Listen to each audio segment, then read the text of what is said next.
Hello everyone and welcome to the Hunter Association, your source for all things Hunter x Hunter. My name is Kaige. And my name is Dylan. And on this week's episode, we are joined by special guest CJ from SuccWarCentral. How's it going, CJ? It's going great. I'm so happy to be back. I missed this so much. Oh, Yes. I'm really excited for this week. Sorry. I can't contain myself. Oh, you're good. Thank you so much for inviting me. Absolutely. We had to bring you on for this one. It's been a while, too, so. Yes. Yeah, it's great to see you again. Yeah, likewise. I really So, of appreciate course, it. this week we will be talking all about Killua Zoldyck. The favorite character of CJ here, which is why you brought them on, of course, for this episode.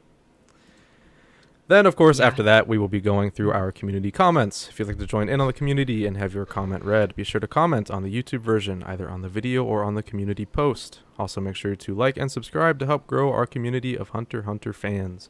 Additionally, if you'd like to know when new episodes are live, click the bell to enable notifications. If you're an audio listener, make sure to rate and review on Spotify and Apple Podcasts, and follow us on Twitter at TXHXAPod, as well as Bluesky at just THAPod. For podcast-related updates and to submit responses to the weekly call-out posts. If you'd like, you can also still email us at hunterassociationpod@gmail.com. As always, we provided timestamps in the description if you'd like to skip ahead to any of the aforementioned segments. All right, so CJ, it's been... how long has it been? Since what chapter were you on for? Was that like... Oh, That was geez, I want to 408, say it I was think? 408, yeah. It was Yeah. one of the card ones. 407? 407. I just... Oh, looked. 407 or... Okay, So that's yeah. when the card game like first started. Yeah. So since then, I mean, there's only been 3 chapters since then, but we'll just what did you think of those 3 chapters? Get your quick thoughts on what's happened since then. Oh, I loved them. I know it might not be the most popular, but I absolutely loved the card game. I think it was an incredible character study for the 2 card players. And then that last chapter was incredibly hype, gave us so much to think about. It feels like Togashi wrote it knowing that this was probably where he was going to have to call a hiatus. And he was like, I want my fans to eat good over this hiatus, and eat good we are, because it gave us so much to think about. So yeah, really big fan of those last few chapters. Yeah, absolutely. Yeah, that last chapter was just Fantastic. nuts. That just like set the whole community on fire. Yeah, definitely a stinger to end on. Yeah, for sure. Yeah. All right. We don't really have any news this week. It's been another dry week, unfortunately. That's how it has been lately. Yeah, Net Intact was kind of a special treat last week, but back to Yeah, the desert we go. that's right. Back One to the day. depths of the hiatus. That's right. We'll We hear a just gotta chapter hold on. update soon. I hope. One Dude, day. Tagashi's been silent for like 3 months now. I'm getting concerned. Yeah, Hey, he this does that. This is how it usually goes, but we gotta be like Beyond Netero. We'll wait as long as it takes. Absolutely. The day will Good come. advice. All right, well, with that, I think we're just ready to dive into the main topic. You guys ready? Yeah, let's go Oh, ahead and heck do it. yeah. All right, let's do it. All right, and welcome to our character retrospective on Killua Zoldyck, everybody's favorite little murder boy. So, as all of you, I'm sure, are aware, Killua Zoldyck is the 3rd child of Silva and Kikyo Zoldyck, and the heir of the Zoldyck family, until he runs away from home to travel with Gon, much later in his life. Well, he's actually still like 13, but you know, it feels like a long time from what everything he's gone through as a child. Oh yeah, he's and- been through so much. Yes, say the and we'll least. get into that. Currently, he is a rookie hunter who is traveling the world with Aluka. So, early history, which is where we're starting. We're going in chronological order as usual.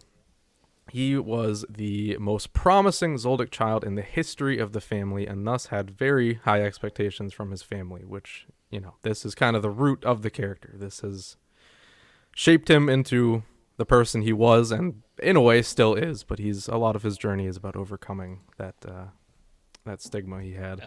A lot of things that haunt him, to say the least. Yes. As a child, he was able to single-handedly figure out how Aluka/Nanika worked and kept the information a secret for a very long time. Again, not actually really that long in the grand scheme of things. It was about, I guess, 10 years max? Something like that. Yeah, something like that. And oh boy. Oh, go ahead. Sorry. I have thoughts about this one. Okay, yeah, let's talk about it. Yeah. So I think it shows a really interesting aspect of Killua's character, which is that even though he generally doesn't seem very moralistic, he has a sort of inbuilt sense of morals that he doesn't really think about. He just kind of acts on them, as opposed to Gon, who does consider the moral implications of things. Killua just seems to have these feelings and act on them second, because despite everything he was taught by his family, he just sort of had this feeling that it was not a good idea to fully tell them how Nanaka worked. And in fact, he didn't explain any of it until they confronted him about it. And even then, he kept aspects of it secret. And it shows that even before he had any exposure to the outside world, he just sort of had this feeling that something was wrong here. And I think he does that a lot in the series, and it's a pretty interesting aspect of his character. Yeah, 100%. That's a really interesting thing about him. The thing that came to mind immediately when you said that is the moment very early on in the series when he first encounters Gon and he's questioning what the word friend even really means. It's just it's a foreign concept to him. Any emotions. I mean, that's how the family teaches. You have to be a cold-blooded killer, no emotions really. And him trying to navigate how should I be feeling in any given moment, and what do these what even is a bond? What's a friendship? It's something that's heavily explored throughout his entire journey, and that's something I've loved about his character. And what's interesting about that in particular, too, with Gon specifically, is that it kind of clashes with Gon, in that Gon is very much like an impulsive personality, right? And Killua kind of contrasts that to a very heavy degree because of his upbringing. Yeah, absolutely. Because of his upbringing, and partially because of the needle. That too. Yeah. Mm-hmm. Yeah, and you notice that once he removes the needle, he starts doing much more dangerous and reckless things. He goes out of his way to attack Yuppie during the palace invasion, which it's definitely very impulsive. And even though it was sort of planned, it made me think, oh, that's a very Gon move. Yeah. What makes that come full circle too is that it all ties back to just his friendship with Gon being kind of the main motivator of that. So it's pretty cool. Yep. Yeah, he learned so much from Gon without even really realizing he was learning anything. It's whenever he took that needle out, all the lessons he learned just kind of clicked, and he was able to... Yes. Yeah. Exactly. So at the age of 6, this is another big moment in his childhood, which is insane to me to think about still. When he was 6 years old, Silva made him participate in Heaven's Arena until he reached the 200th floor. This took him 2 years to accomplish, so he was 8 by the time he finished, which is still absolutely insane. I forgot about that detail, admittedly. Holy crap. Yeah. That's crazy. Insane to have a 6-year-old do all that. But, I mean, he did it. He sure did it. Can't take that away from him. Yeah, a 6-year-old with his tiny little 6-year-old bones beating up grown men. That's... crazy. War Masters. Insane. So during his early childhood, he wanted to become friends, well, sort of, in a way, friends with their butler, Canary, but she refused, stating that they must keep their relationship professional. And this isn't a huge aspect of his character. It comes back into play, obviously, in the chairman election arc much later. But Canary is an interesting character in that she is very sympathetic. I mean, the whole Butler team is very sympathetic to Killua specifically. They kind of act as really more of a family than even his actual family, which I've always really liked. And Canary, in a different world, could have been like a sister figure, I think. but she didn't really let that happen because of it's her job to not do that. But the sisterly vibes are definitely there when they have interacted on screen. So yeah, for sure. She's definitely like in his corner, looking out for him. yeah. And I think it's also interesting how there's a sort of shift in the Butler's faction with Canary and Goto looking out for Killua for his own sake, but Tsubone and Amane are looking after Killua in the way a parent would. And it's kind of like the energy of siblings versus parents. And when you said that was his real family, or that felt like his real family, that really clicked into place for me. Yeah, for 100%. Yeah, especially with Tsubone and Amane later, just kind of it fills in the gaps that we're missing because you can see Goto as sort of a father figure, and Canary is a sister. I guess you could say Amane is like a mother, but she doesn't really talk a whole lot to Killua in the grand scheme of things. That's No. Yeah, more she's so. the antisocial why not? Yeah, that's pretty good. Yeah. And then Tsubone obviously is like the grandma. We all love Tsubone. So the other big thing is that Ilumi, the everybody's favorite older brother here, implanted a needle in his head to control him through fear, and this was a constant until the Chimera Ant arc, obviously, when he removed the needle. This is obviously a huge cornerstone moment for his life. This has shaped him into who he is now, and it manipulated him throughout all of his childhood and made him into a person he did not want to be. Didn't even realize it too for Yeah. a long time. Super long time. And Yeah. so yeah, Okay. I just wanted to say it's also like it shows that a lot of his early philosophy of like running away from superior opponents wasn't really necessarily his. Right. Especially because once he gets that needle out, he takes on a bunch of fights that are like they seem beyond his abilities, but he does it anyway. So Right. it's like that cautious person I don't think is necessarily who he is at heart. Exactly. Yeah, absolutely.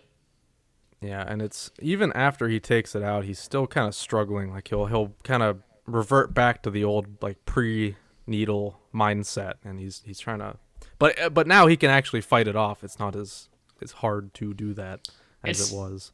It's more of a case that he's finally able to kind of confront those feelings and actually like face them head on rather than run away at the very feeling itself. Yeah. And so that brings us to the final moment in his early childhood where at the age of 11, he decided to run away from home to participate in the hunter exam. And he also injured Kikyo, I believe, in the process. Which, bold move. To say the least, yeah. And she was proud of him. I love that moment. Just Yeah, it's kind of a 50-50 shot there when you really think about it of if you get out of that alive or not. But yeah, well, I mean, they valued him way too much to actually think about killing him, but that's true. he still got off pretty easy in the grand scheme of things. no, he was never really in any danger of that.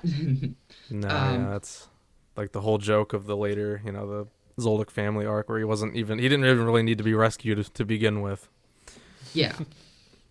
But yeah, something else I want to point out is that he decided to take the hunter exam specifically because he was hoping for a challenge, which I think shows that even from the very start, he wanted to fight against that cautious mindset because he was going out of his way to take a risk and do something that was supposed to be difficult when that goes against the whole family philosophy.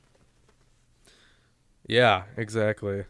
That's a very early showcase of that, and that's a lot more subtle than than all the other examples, obviously. For sure.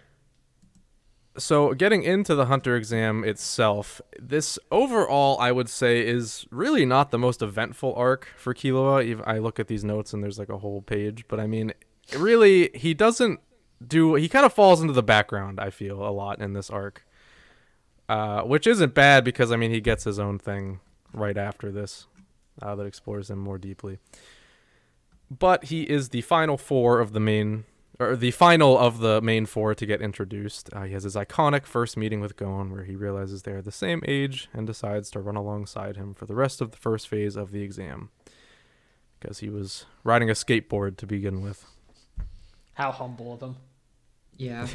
Yeah. I wish we got to see more of his skateboard. I know, it's just that one time, really. It's especially funny to me because like that's such an iconic like part of like the first opening to me, especially just like him on the skateboard, and then he only rides it like one time.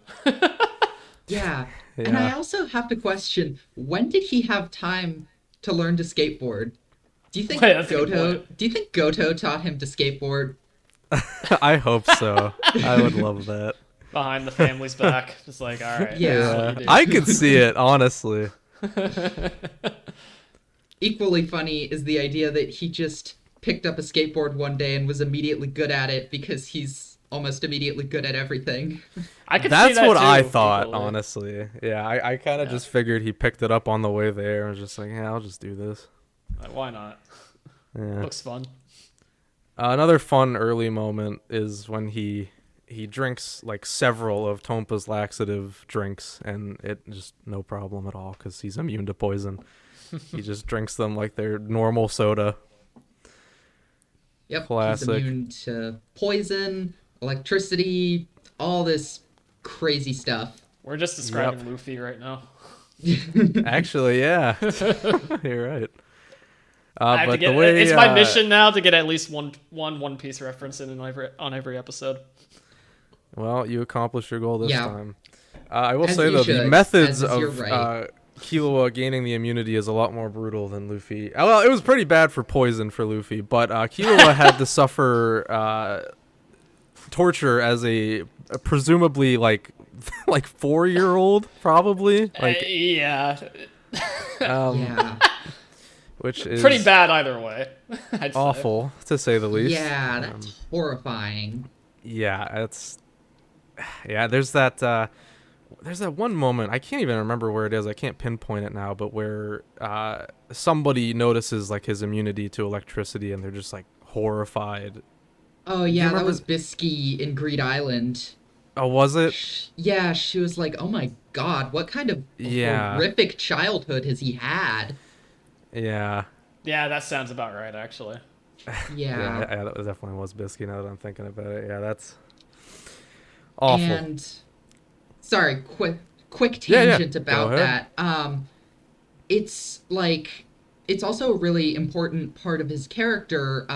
His family, by doing that, essentially conditioned him into thinking that his pain tolerance is a good portion of what he's worth as a person. And we kind of see this in Greed Island when he sacrifices his hands to brace the ball before Gon hits it. And it's just like destroying his hands, but he's completely fine with it because he's like, hey, that's part of my role. That's part of my usefulness. I mean, he doesn't really like say it, but that's how I interpreted that. And I would say Gon is, I don't want to say exploiting that, because that feels like it's attributing malice to Gon that I don't think Gon means to cause harm. But it's definitely like, at that point, not a great relationship that Gon just sort of reinforces that mindset for him. And we just see this a lot with Killua, despite being taught to not take fights he can't win, he's very willing to inflict pain on himself. Like, his training to create lightning was more tasing himself, which, you know, he built up a resistance to, but that's still, you're still tasing yourself. And Yeah, it's like he doesn't view pain as, it's just like nothing to him, really. Like, it's not even I don't think he fears pain exactly. Pain is a means to an end for Killua, really. Yeah, pretty much. Exactly. That's a better way of phrasing what I was trying to say, I think. Yeah. And that's really tragic because pain is like your body telling you that something is wrong. And Killua is just completely ignoring the signals telling him that something is wrong, or not necessarily ignoring them, because it's shown in Greed Island he does not like pain. He is inconvenienced by pain, but just sort of like he shoves it to the side. And I think that's a good example of like what happens with his character as well. He sort of shoves a lot of the warnings to the side during the Chimera Ant arc. He doesn't pay as much, or how should I put this? He doesn't like necessarily think that Gon is going to go off the deep end in the way that he does, even though the signs are there, because Killua is just so used to ignoring the signs that something is wrong. I don't know, I might be stretching that a bit. It's just something I think about a lot. It makes sense to me, I think. Like, especially if you consider whenever Killua is actually like in like a fight, for example, right? Like that's very true to him, in that like pain is nothing to him as long as the job is done, right? And that's true to his like assassin nature in general.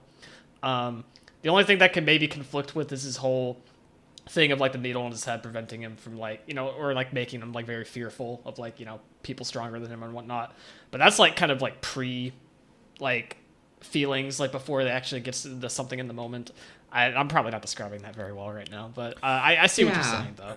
I think it's like the needle makes him afraid of losing, not of pain. Yes. And those are different things. They're not tied together necessarily for Killua. Yep. Yeah, exactly. We got to this topic off of Tompa's laxative sodas, by the way. I just wow, that's impressive. Yes. Hey, I could go anywhere from Tompa's laxative sodas. It's the base of all. So beyond that, I don't want to spend too much time on the first phase, because to be honest, he is really nothing in that first phase. He's just there. He's with Gon. I mean, he has some cool moments. I mean, like Trick Tower especially is kind of iconic in that. Well, that's. I mean, I'm talking about the first phase here only. Oh, first phase. Yeah, I thought you meant like Hunter Exam in general. My bad. No. Yeah, we'll get the Trick Tower here in a second, actually, because second phase also. I mean, he's there. He cooks the thing. You know, he cooks the thing. But then the interesting part is when we get to the airship and we have the Netero ball game, the classic thing here. This is where we also see him use his assassin arts for the first time, specifically the what's it called, Shadow Walk or something. And he still couldn't touch Rhythm Netero. Echo. Rhythm Echo, right. Yeah, that's it. Yep, and that still obviously was nothing to Netero, but he did get him sweating a little bit. I mean, I guess Gon kind of got him sweating more, but he was like, oh wow, this kid's something else whenever he started using assassin arts. To Netero, it was more like, Gon was like, oh, this kid is just good, and then Killua was like, what the hell is wrong with him? Like, right, yeah, exactly that. Yeah. It's like, what is going on with this little freak? Yeah. And then we get the Trick Tower, where obviously another iconic moment here of on Hot Topic t-shirts everywhere of Killua ripping out Jonas the Dissector's heart in one fell swoop. Classic. I like to attribute this moment for like this is what really got me locked into Hunter x Hunter. Really, just like how dark that got very quickly. Just that moment in general. And I feel like that's a standout moment in general for a lot of people getting into Hunter x Hunter too. So I always think of that when it comes to Killua's introduction. For sure. It's a big tonal shift in that moment, and it's really effective. Yeah, it just kind of comes out of nowhere, and it's just like, whoa, what was that? It really like hooks you into the series, and that was the moment when I was like, okay, I'm gonna start really paying attention to Killua, and I started paying way more attention. I was like, oh wow, he's my favorite. Yeah, totally understandable. Oh yeah. Moving on to Zevil Island, the fourth phase. He, I mean, it's not a whole lot, but he does have his encounter with the three brothers, Imori, Umori, and Amori. But I mean, Get him they're out a there. joke. That is nothing. Yeah. Like that is a complete joke to him. Deals with them I, easy, and then he does have yeah. a cool moment with the badges where Hanzo is like stalking them from a tree trying to get his badge, which belongs to one of the brothers. Uh, I wrote that Killua notices, but I actually don't think he did. I think he just kind of did it regardless of the fact, like in case somebody was watching. How do you read that though, If CJ?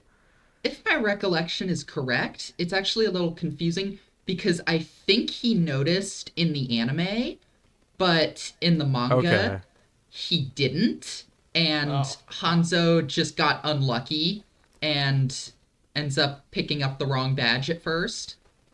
Um, Okay. yeah, Yeah, it's I'm hard. I I'm pretty sure. This is a problem with anime and manga in general, is trying to keep two versions of the story like separate in your head. It gets so annoying Yeah, sometimes. it yeah, and it's a struggle. especially with Hunter x Hunter because it's mostly faithful, but there are like a few pretty significant changes. They seem like minor things, but I feel Uh-huh. like they're really big and important. Like in the Hunter exam arc with Jonas's heart in the anime, Killua takes it out wrapped in a bag.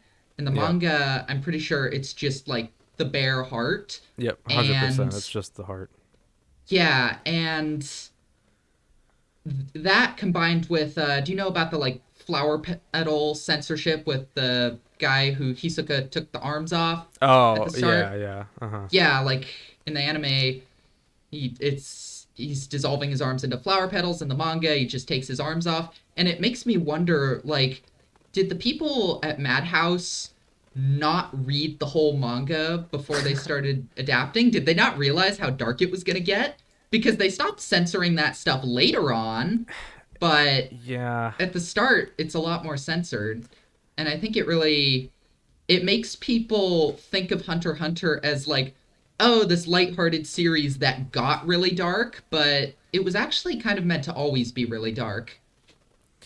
Yeah, absolutely. This is something me and Dylan have been talking about a lot lately because we've been watching through the 99 adaptation, and it's right off the bat it is dark from the beginning, which I think is the correct approach. Oh yeah. Because I remember there was a friend I tried to get into Hunter x Hunter a few years ago, and I showed him the first episode, and what he had to say after it was, "Oh, this is like Pokemon," and Oh like that is god. absolutely Oh not. god. That is like the absolute wrong impression you want someone to have on that. Oh Oh my. no.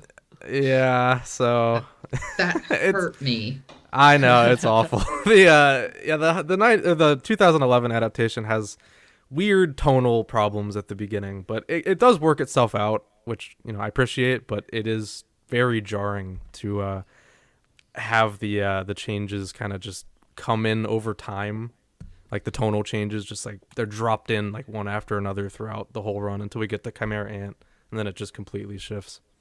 Yeah, and I mean, it kind of makes sense as an artistic choice if you want to mirror Yeah. Gon's journey into darkness and hmm accept that he's the protagonist. But Killua is the protagonist to me, so I refuse to accept this.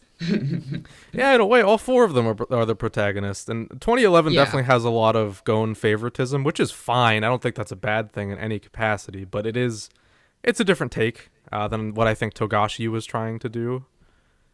yeah, Yeah. I agree. It is what it is, though. Although Uh, my opinion on that was fully just I'm very biased, and I know it. yeah. Very smart.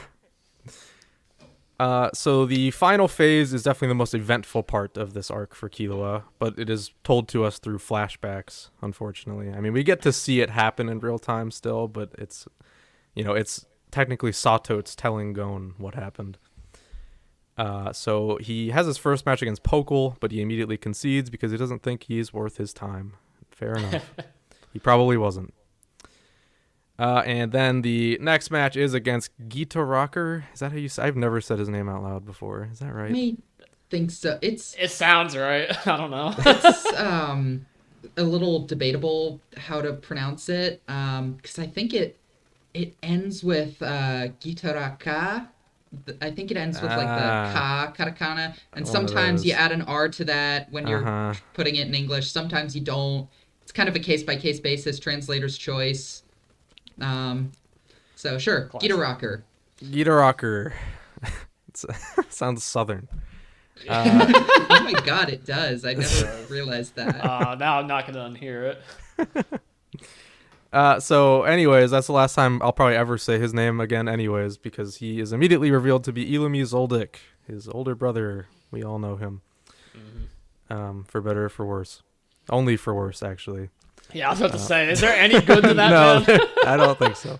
I don't like him. One of my least favorite characters in the series, to be honest. I cannot stand this motherfucker. I hate him so much. I like him as a character, but I want to strangle him with a coat hanger. He's nothing but effective at the very least. He's fun to hate, at least. Yeah. Of course, during this match, he manipulates Killua through fear, and it really isn't a fight at all. He just kind of talks him down the whole time, and tells him that rather than being an assassin, Killua tells him that rather than being an assassin, he wants to live his life as a normal kid and be friends with Gon, which is his first time using that word friend in a sentence, which is nice. In response to this, he threatens to kill Gon and says that if Killua can beat him, he will spare Gon. Paralyzed by fear, Killua forfeits the match, and Illumi tells him that he was just testing Killua and wasn't really intending on killing Gon. The Debatable. gaslighting is crazy. Yeah. This is something that abusive families really like to do. They like to threaten something and then say, Yes. "Oh, just kidding. I wasn't really going to." Fear tactics. Yeah. Yeah. Absolutely, yeah. And Illumi, aside from being a manipulator, is very good at, the other kind of manipulation. Yeah. Yeah, he sure is. That's his specialty. And he tells him that he is not fit to make friends and that he should just go home. Shortly after this, the next match would have been Leorio versus Bodoro, but Killua kills Bodoro and ends the entire exam just like that due to the no-killing rule. Rest in peace, Bodoro. He seemed like a good guy. I mean, Sure. Yeah. He didn't want to fight the kids. He was a nice guy. Yeah. Yeah. Well, he's dead, unfortunately. Good for Leorio, though, I guess. I guess so, yeah. But it's one of the reasons Leorio still has not gotten a single fight. Yep. That would have been it. One of these days. One day, it'll happen. Maybe. Don't say maybe, Dylan. Where's that optimism? Yeah, Well, come on. okay, My husband will get his moment. I'm saying maybe if we even get there at this rate. We will. We will. We will. You've All got to right. believe. All right. You've got to Hold the believe. faith. So then Killua fails the exam and heads home without a word. And then is where we would talk about a lot of other stuff, but this is a Killua retrospective, so we don't get to talk about any of that. And then we move on to the not the Killua family, the Zoldyck family arc, where, Killua returns home and lets himself get tortured by his brother Miluki, who we all know and don't really feel any other particular emotion towards. I'm not gonna lie, I might hate Miliki more than Illumi to some degree. Okay. I mean, I don't hate him that much. He just annoys me to no end. I hate him. yeah, he is annoying. Anytime he's on the sucks. screen, my eyes roll to the back of my head as far as they can go. I mean, yeah, it's hard not to. Yeah. When you see his room. When it That, seemed like Oh, go ahead. when it seemed like Togashi was setting him up to be a major antagonist in the Greed Island arc, I was like, please don't. Please don't. And then during the election arc, when Silva was like, yeah, the last person to make a wish was Miluki. He wished for a computer. I was like, of course he did. Yeah. Of course he would use the cosmic wish-granting murder machine to get a computer. It's so him. See, that's the thing. Illumi, I can at least respect in that, like, he does some cool stuff, even if I hate him, despise him as a person. But anytime Milky shows up, like, he's just the most annoying person in the room always. Like, he's such a loser. I hate him. Yeah, And that's fair. Illumi has principles. He's trying, and he very clearly, like, even if it's warped and twisted and evil, he does what he does out of love for the family and for Killua. Milky's just, like, the worst. He's just annoying. He doesn't have any of that. There's nothing good about Milky to me. Yeah. No, not really. His whole existence is also just really, like, perplexing. Like, how does he get by in that family? Yeah, at least Illumi has aura. Like, he's objectively like cool to some degree. Yeah. Right? I feel like they just gave up on Milky. We're like, oh, this guy's not going to amount to anything. It's like, well, Kikyo back to the bedroom. Now. We need to try again. Yeah, honestly, that's probably what happened. So Killua only decides to break out of the chains. And by the way, I think he was there for it's like a couple weeks. It was like 4 weeks, almost a month or something like that. A month sounds about right. I could be wrong. I don't remember the timeline of that very well.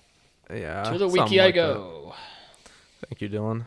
But anyways, he decides to break out of the chains when Milky tells him that Gon, Kurapika, and Leorio are there, and he threatens to kill them. It was 3 weeks. 3 weeks. Okay, yeah, so about almost a month. Yeah. Killua then threatens Milky, but Zeno walks in and tells him that he's free to go, but Silva wants to talk to him first.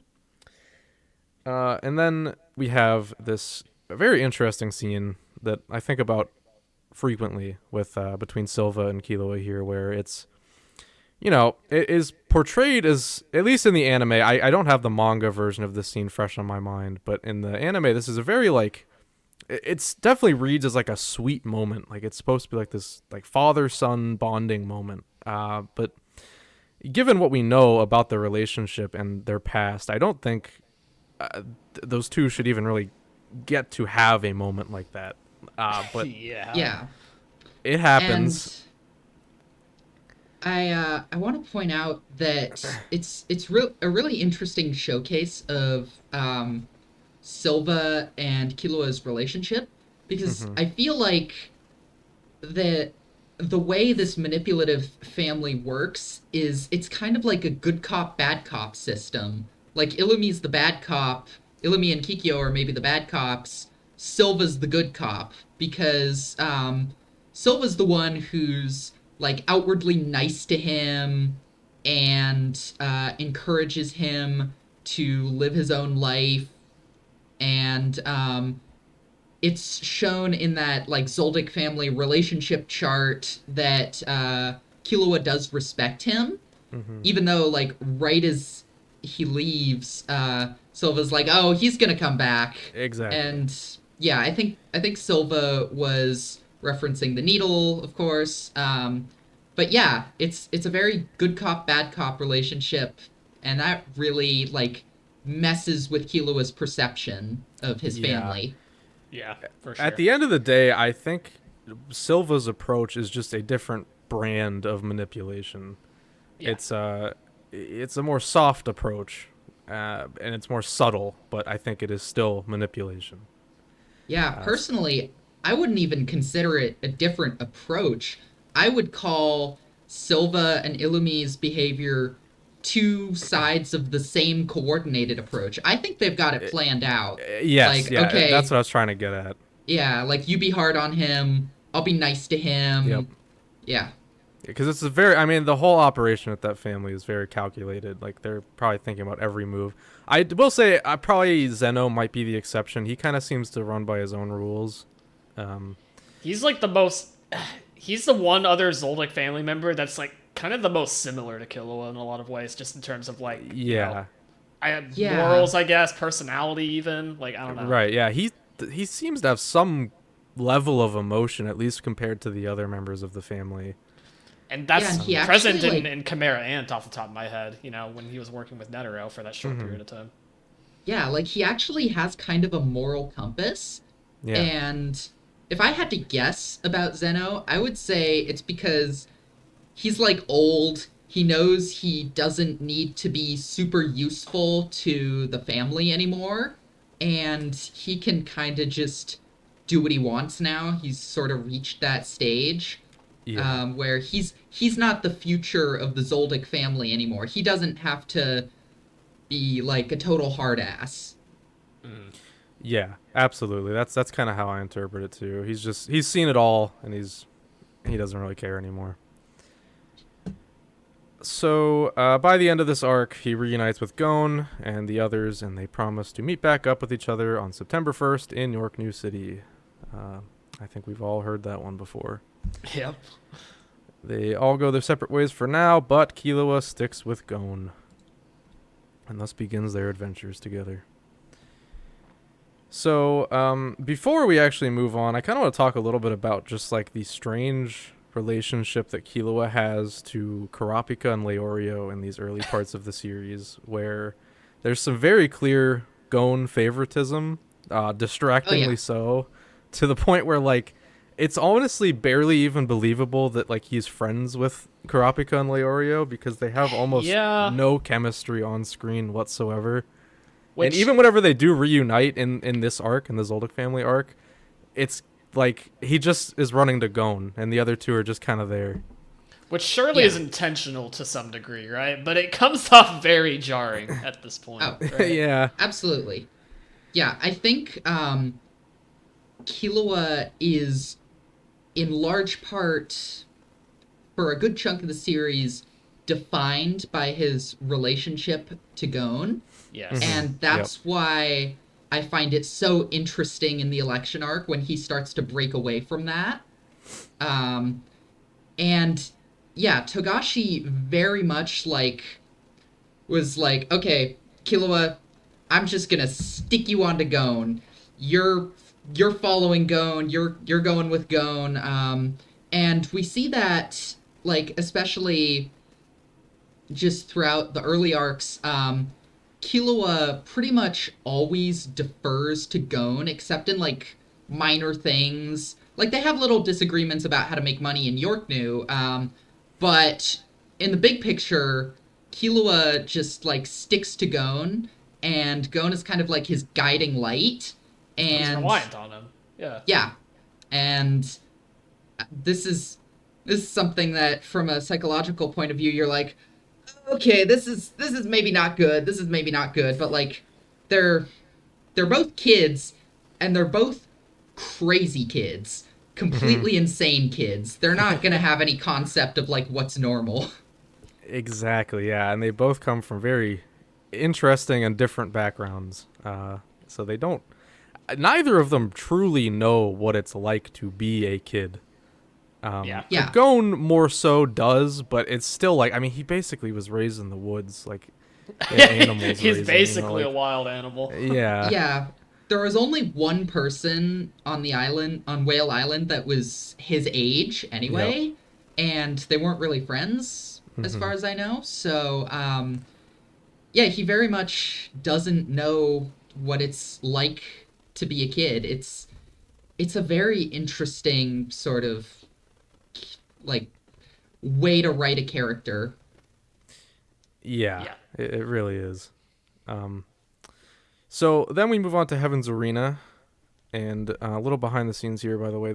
I basically like stopped doing notes from this point on. We have like a little bit here in Heaven's Arena, but then beyond that, there's nothing because I had an awful week, and I didn't get the finish. But we're gonna power through, and we'll just kind of freeform talk about things in rough order from this point on. Yeah, I've recently been rereading the series, so I can maybe help. I've got yeah, that helps. And I just rewatched it not long ago, so it's pretty fresh on my mind. Dylan, unfortunately, he was taking a hit because he's not. It's been a little while. It's all right. You're gonna have to carry me this episode. We'll power through. We got this. Dylan, you haven't done your yearly Hunter x Hunter reread. Nope, sure haven't. Yeah, Dylan. But Heaven's Arena, the earliest parts of this arc are kind of just Killua flexing on Gon about how like, oh, I did this when I was 6. This is baby shit. So eventually, though, they run into Zushi, and Killua actually fights Zushi, and that's when he kind of gets the first glimmer of Nen. He's like, oh, he's doing something here. Yeah. Yeah. And then later on, they bump into Hisoka in the hallway on the 200th floor. And that's whenever they experience, like, his, what is it? Is that His what, Ren, I think. Ren, yeah, Ren, Yeah. And that's like, aside from Illumi, one of the first instances as well of like Killua being like, "Oh, this is bad. We should Yeah. not approach this at all. Get away ASAP." Like, Yeah. Yeah. that instinctive nature of his from the needle coming into play. Yeah, and Yeah. that's what Killua referred to as bloodlust before Yes. this. He said it's like the same kind of thing that his brother can do. And that's whenever they, Wing approaches them, and he's like, "All right, I'll teach you Nen." And that's when we begin the Nen training, which is, mostly just exposition about Nen with our two characters in it. We don't. And not at all the right way to learn then too. Worth noting. Correct. Yeah. They have it forcefully. They have their nodes forcefully opened up, which is not the proper way, but I mean, it does work for them at least. Yeah. Whereas And- Zushi had been training for like months and months, and he just like started to open his pores not long ago, I think. At this point. Yeah. His pores. Oh my gosh! Now I'm just imagining Nen like some kind of skincare routine. But yeah, something else I want to point out here is, oh shoot, what was it? Oh, right. Yes, it's when Killua really starts to sort of like he starts to define himself by his relationship to Gon, because of the when Gon breaks his arm, has to promise not to use Nen for a month. I think Killua stops training too, Yep. if I recall correctly. He does. And that just, at first, it seems uncharacteristic for Killua because it shows a change. Because in phase 2 of the Hunter exam, when Gon goes back for his friends, Killua goes on ahead. He refuses to let himself be held back by Gon, but in Heaven's Arena, it's changed. He's now a lot more like loyal to Gon, I want to say. Yeah. I don't know if that's the right word. Yeah, I mean, I think that's a good enough word to describe it. He's just he's stuck to him. There's nowhere else Yeah. to go. Like this is his anchor. Yeah, Yeah, he's it's kind of he's all he like, knows right now. Yeah. He's ride or die Team Gon. Yeah. Um, Yeah, so mostly he does the three of them, once they're past the 200th floor, they get involved in the plot line with Guido, Sadaso, and how do you say that? Revelt? I think Realvelt? his name is Realvelt. Yeah. Realvelt? Real Velt, that sounds right. Riruberto. Yeah, I don't know. Something Realvelt. Yeah. Um It's, again, varies by translation. Togashi's names classics. are notoriously hard to say. Oh, yeah. On my channel, I still try to avoid saying Tsuriadnik, just out of disrespect for him, because that's a ridiculous name. Disrespect for Tsuriadnik, I want to be clear, not Togashi. Fair. But yeah, and like I always say to my boyfriend, names in Hunter x Hunter are either Tsuriadnik and Shalnark or Bill and Franklin. Exactly. That's so true. But it was this fight specifically also that it was revealed that Killua could withstand the electric shocks, right? Right. That's against Yeah. I don't know. I think that's Realvelt. Realvelt. I think, yeah. Let's just go with he, Realvelt. Yeah, Realvelt. I don't know, whatever, yeah. So yeah, he has like this he's on a wheelchair, which by the way, I think is really cool to have a fighter on a wheelchair.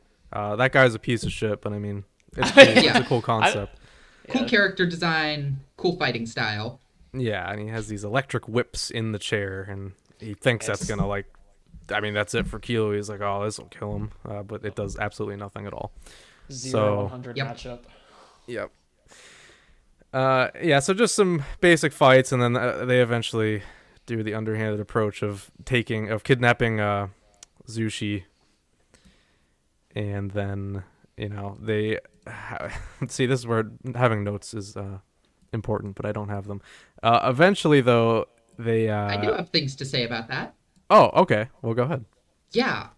So Killua gets Zushi back by threatening Sadaso, and Yes. he's like, not killing people is hard.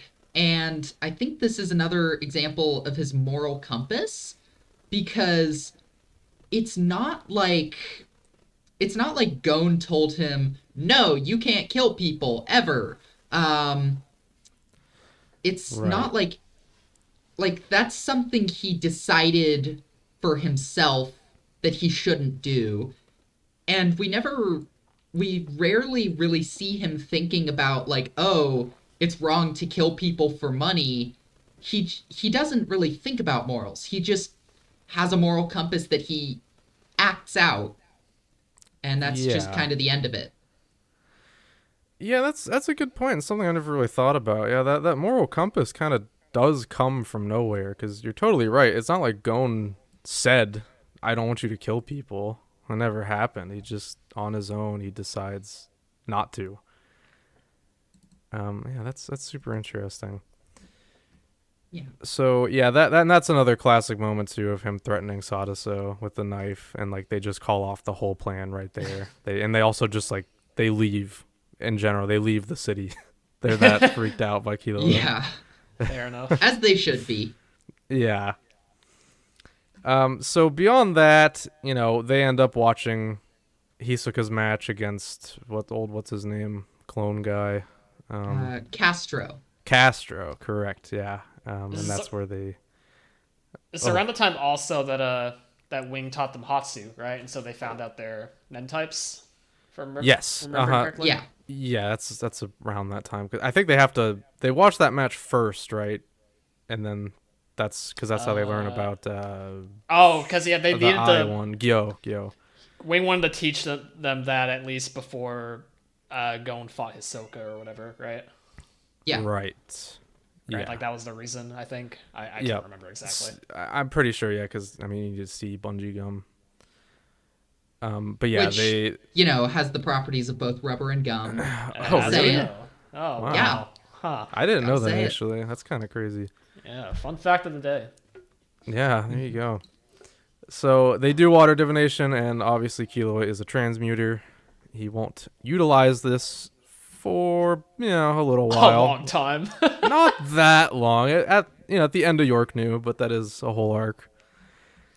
But we know his Nen type here, and then Killua ends this arc kind of with nothing, because Gon gets the big moment. He fights Hisoka, and Killua doesn't really get anything to do here at the end, but he's there. Yeah. He kind of just I serves think as like a lot of- pseudo narrator for the fight, if I'm remembering correctly. So that's his Yeah, whole I thing. think a lot of Killua's character development here is very much in the background.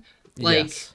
that stuff I said about his moral compass, that's like, it's a cool moment, and it's a cool bit of character development, but it's kind of hard to notice on the first read-through or watch-through.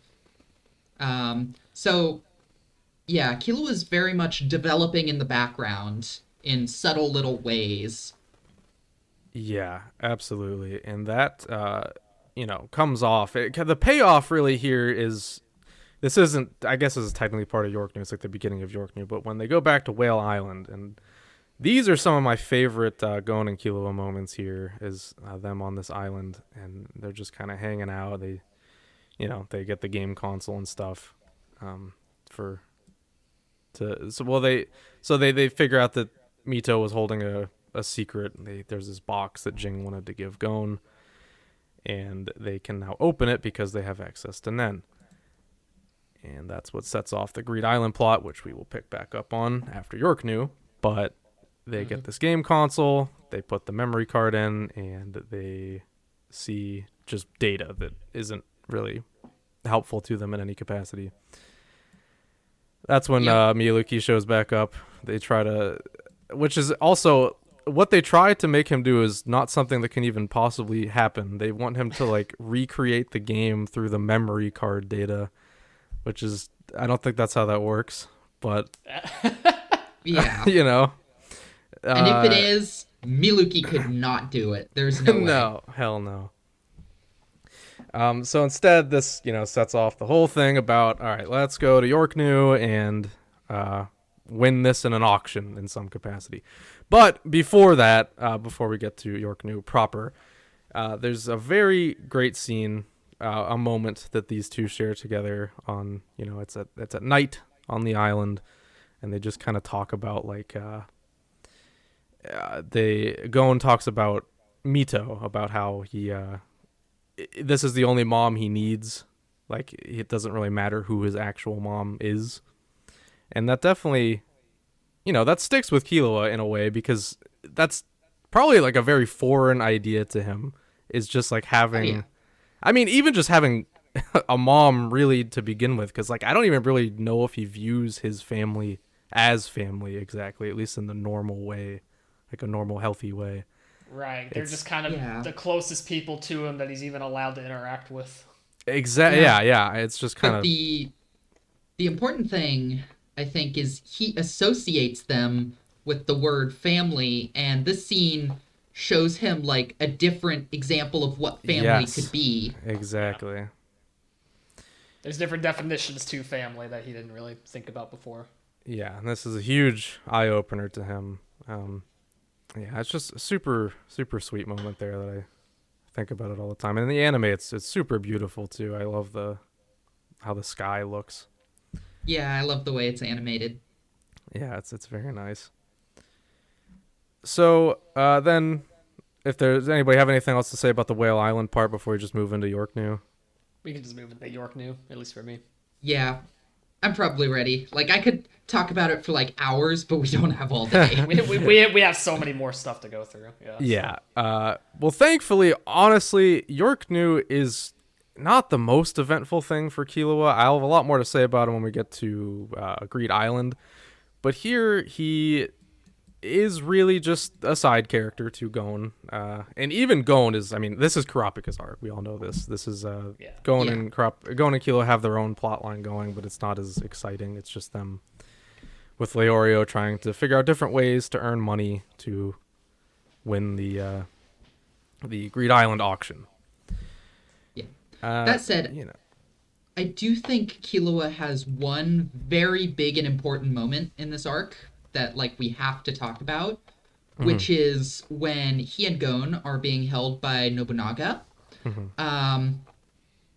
Killua is like fully ready to sacrifice himself for Gon, and it's like, oh my god, was he overpowering the needle? And it's like, oh my god, he was maybe almost able to overpower the needle, like, because he cares about Gon so much. And also, Gon like smacks him and says, "Hey, no, you don't do that. That's like my job." And I think that's very interesting because it shows that Gon, like, Killua is sort of just in the deep end of personal relationships. He doesn't know what he's doing. He's just like operating on his internal moral compass and doing what feels right. Gon has a very specific idea about how their friendship is supposed to work, and he doesn't want Killua to step outside of it. And I think it's very interesting that instead of that, he's not just like, no, don't sacrifice yourself for me. I don't want to lose you. He's like, no, don't sacrifice yourself for me. You don't do that. And again, I don't want to portray Gon as some sort of manipulative, evil child, because he's not. But this is kind of manipulative, and like kids are often manipulative without realizing it or intending to be. yeah. And it shows. I think that's the very first moment where I'm like, oh, maybe something about this friendship is not quite right. And it's just a very important moment for me anyway. No, it absolutely is. Yeah, that's a big. And, I don't think the scene is really portrayed in that light exactly, but it's easy to interpret it that way for sure. It's definitely the first moment where you can get a sense of anything resembling like negativity in this friendship. Like it's something. It's the first thing that doesn't really quite. How do I even put this into words? It just doesn't feel right. Yeah, right. It's just the vibes are off. The vibes are off. Exactly. And yeah, I Yeah. think Togashi often portrays things tonally in a neutral way. And I mean, there's exceptions to this, especially during the Chimera Ant arc with the heavy use of the narrator.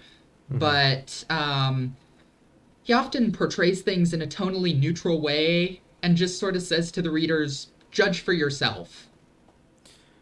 Right. Yeah. That's definitely a very Togashi approach. He loves to do Yeah. that kind of thing. So yeah, like That's other people can have totally different takeaways from this scene, but that was my takeaway from this scene. It was like the vibes are off. Vibes are definitely off. That's a So, good point about how it's presented as like judge it for yourself, really, not mhm. really kind of putting a one solid perspective in your face for that.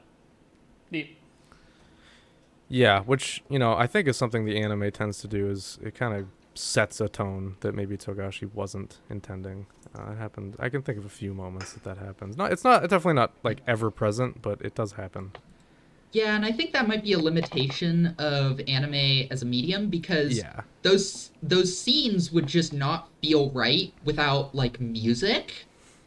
Mhm. And like Yeah. if there was no music, they just wouldn't feel right. But your choice of music sets a definitive tone Right. for how the audience is supposed to interpret it. So it's definitely a tricky part of adaptation. I don't really hold that against the anime. No, no, no. And that also could come in the form of like how like a voice's like inflection is as well, like Mhm. during specific Exactly. dialogue sequences. Yeah. Yeah, that's a very good point. Whereas in the manga, you Yeah. interpret how it's said. Very good So, points. other highlights of Killua and York knew the moment that I love the most of him in this arc. I mean, it's both him and Gon, but whenever the troop catches them, this is actually earlier than what we just talked about. But whenever they're trying to stalk Machi and Nobunaga, and Finks comes into the room that Killua was watching out from, Yep. and his way to get around it is he just kind of like bounces off the walls in a really like Yeah. jagged. It looks so cool. I love it. I mean, Finks catches He's him. so cat coded. Yeah, Yeah. absolutely. He's very Absolutely. cat-like. And then when Finks does catch him, he catches him by the legs, and he like he's doing like a handstand basically. And he like twists his Yeah. body, and it burns that skin off the part of the legs that Finks is holding. He like kicks him in the face, Yeah, and that that's when was Finks does that so whistle. cool. I love that. So cool. Crazy.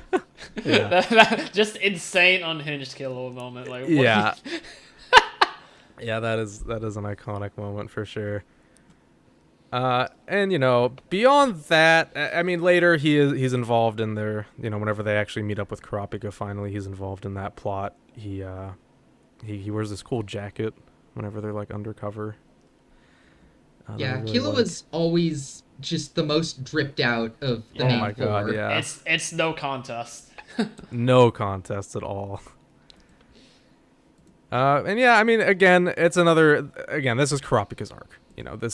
There's not a whole lot for Killua, especially at the end. There's not really a moment for him They're, again. they're all just kind of assisting Karapika towards the end, especially Right. Yeah. once they find out that he's the chain user and all that. Yep. They get caught again, and they they do the exchange and whatnot. But that's all. We talked about that in the Kurapika retrospective, so go check that out Yeah. if you're for some reason experiencing the story through the character retrospectives. That would be questionable. Yeah, I don't think that's the best way to experience the story, but do what you want.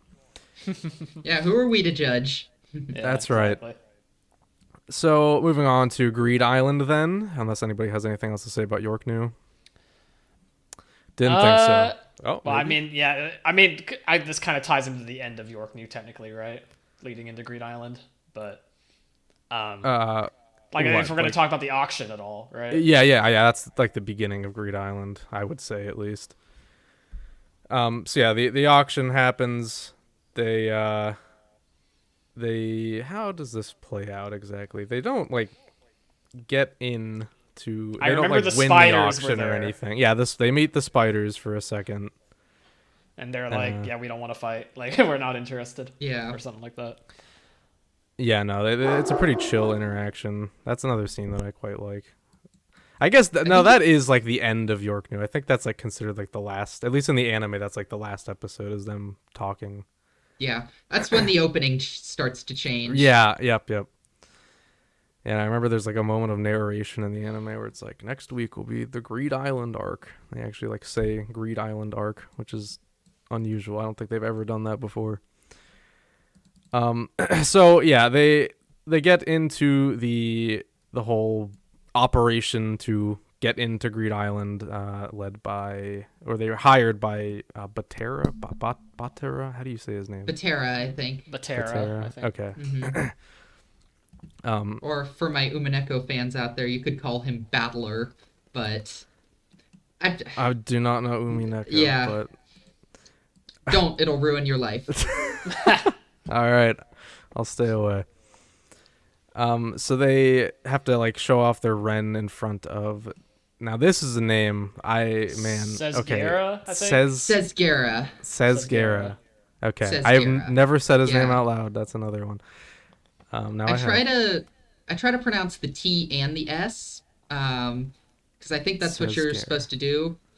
Again, my Japanese is pitiful, so I'm no authority on it. But yeah, Sezgera. It's a lot. Sezgera. This is a question we have to ask our friend Nicholas next time, Kaige. Yes, actually, I'd love to hear that. So they do that, and they at first they're not really impressed, and then that's whenever they say, "Okay, you need to learn Hatsu," which is what begins the journey of the two of them learning Hatsu, which is not really much of a journey. They do it incredibly fast. Yeah. They barely show the progress of it. It's actually kind of insane in retrospect. Yeah, they don't show a whole lot. It's just we get to see Killua tasing himself, and which is to like, I guess to make it's like a physical feeling of electricity, so he can replicate it in Nen. I assume is how that works. Yeah, so I think that's the basis of it. So like by electrocuting himself, he kind of has he allows himself to be able to replicate like the feeling and the properties of electricity throughout his body through his aura. And that's how it kind of develops up. Yep. And then Gon just kind of, he Big works punch. on his punch. Yep, his big He punch. punches. He's a very simple-minded guy. He sure is. Yeah. And that's around when they depart with Leorio and Kurapika. Farewell for a very long time. A very long A time. very long time. And then they show off their new Hatsu, and the dudes Sezgera and Batera cannot believe it at all. Like just yesterday, basically, it wasn't actually like the day before, but like a week ago, these kids couldn't even do Hatsu, and now they're like blowing holes in my wall. What the hell? That's kind of everybody's reaction to these kids. Yeah, they're able to grow incredibly quickly. So, and that's, I mean, at that point, we get into the game. There's really not much to say about the process of getting into it. They go in with the whole group, including Bluesky, who we will talk about in a moment. Actually, we'll just talk about it immediately, because I really don't have much to say about before they meet Bluesky, unless you guys do. Yeah, I mean, they just kind of explored the game and were learning stuff. There's not really a lot to say. They learn about the bomber, which is important. they explore the game. They get invited to join that alliance. Gon is like, "This sucks. peace out. And yeah, then they go off, and Bisky starts stalking them. Yes. Yeah, that's how that happened. And because Bisky is insane. yeah, and then this is a moment I always think about whenever she's first like shown. The whole like inner monologue is like, oh, I'm gonna break these kids, I'm gonna ruin their friendship, and then like that goes nowhere at all ever. It's almost immediately she's like, never mind. Like, what was her goal there with that? I think about that sometimes. She's just unhinged. She absolutely is. She's just a harbinger crazy. of chaos. Yeah, she's insane. She's unhinged. She does what's immediately amusing to her. Yeah. I guess that's one way to look was... at it. Just like whatever makes her enjoy the moment. Yeah, pretty much. I think it was because she asked to team up with them, and they were like, no thanks, and she was like, the disrespect. I will break these kids. Oh, and yeah. Yeah. So she's very vindictive, apparently. She's the stereotypical transmuter. Total weirdos. Absolutely, yeah. And she is no point. exception. So yeah, Dylan, this will be the first time we really get to properly talk about Genthru in any meaningful capacity on this show. So let's really savor the moment. So yeah, let's savor it. Sorry, who's Genthru? I can't remember him. He's not really important, so I don't blame you. Yeah, well. Yeah, just some side character. Some pretty guy. much.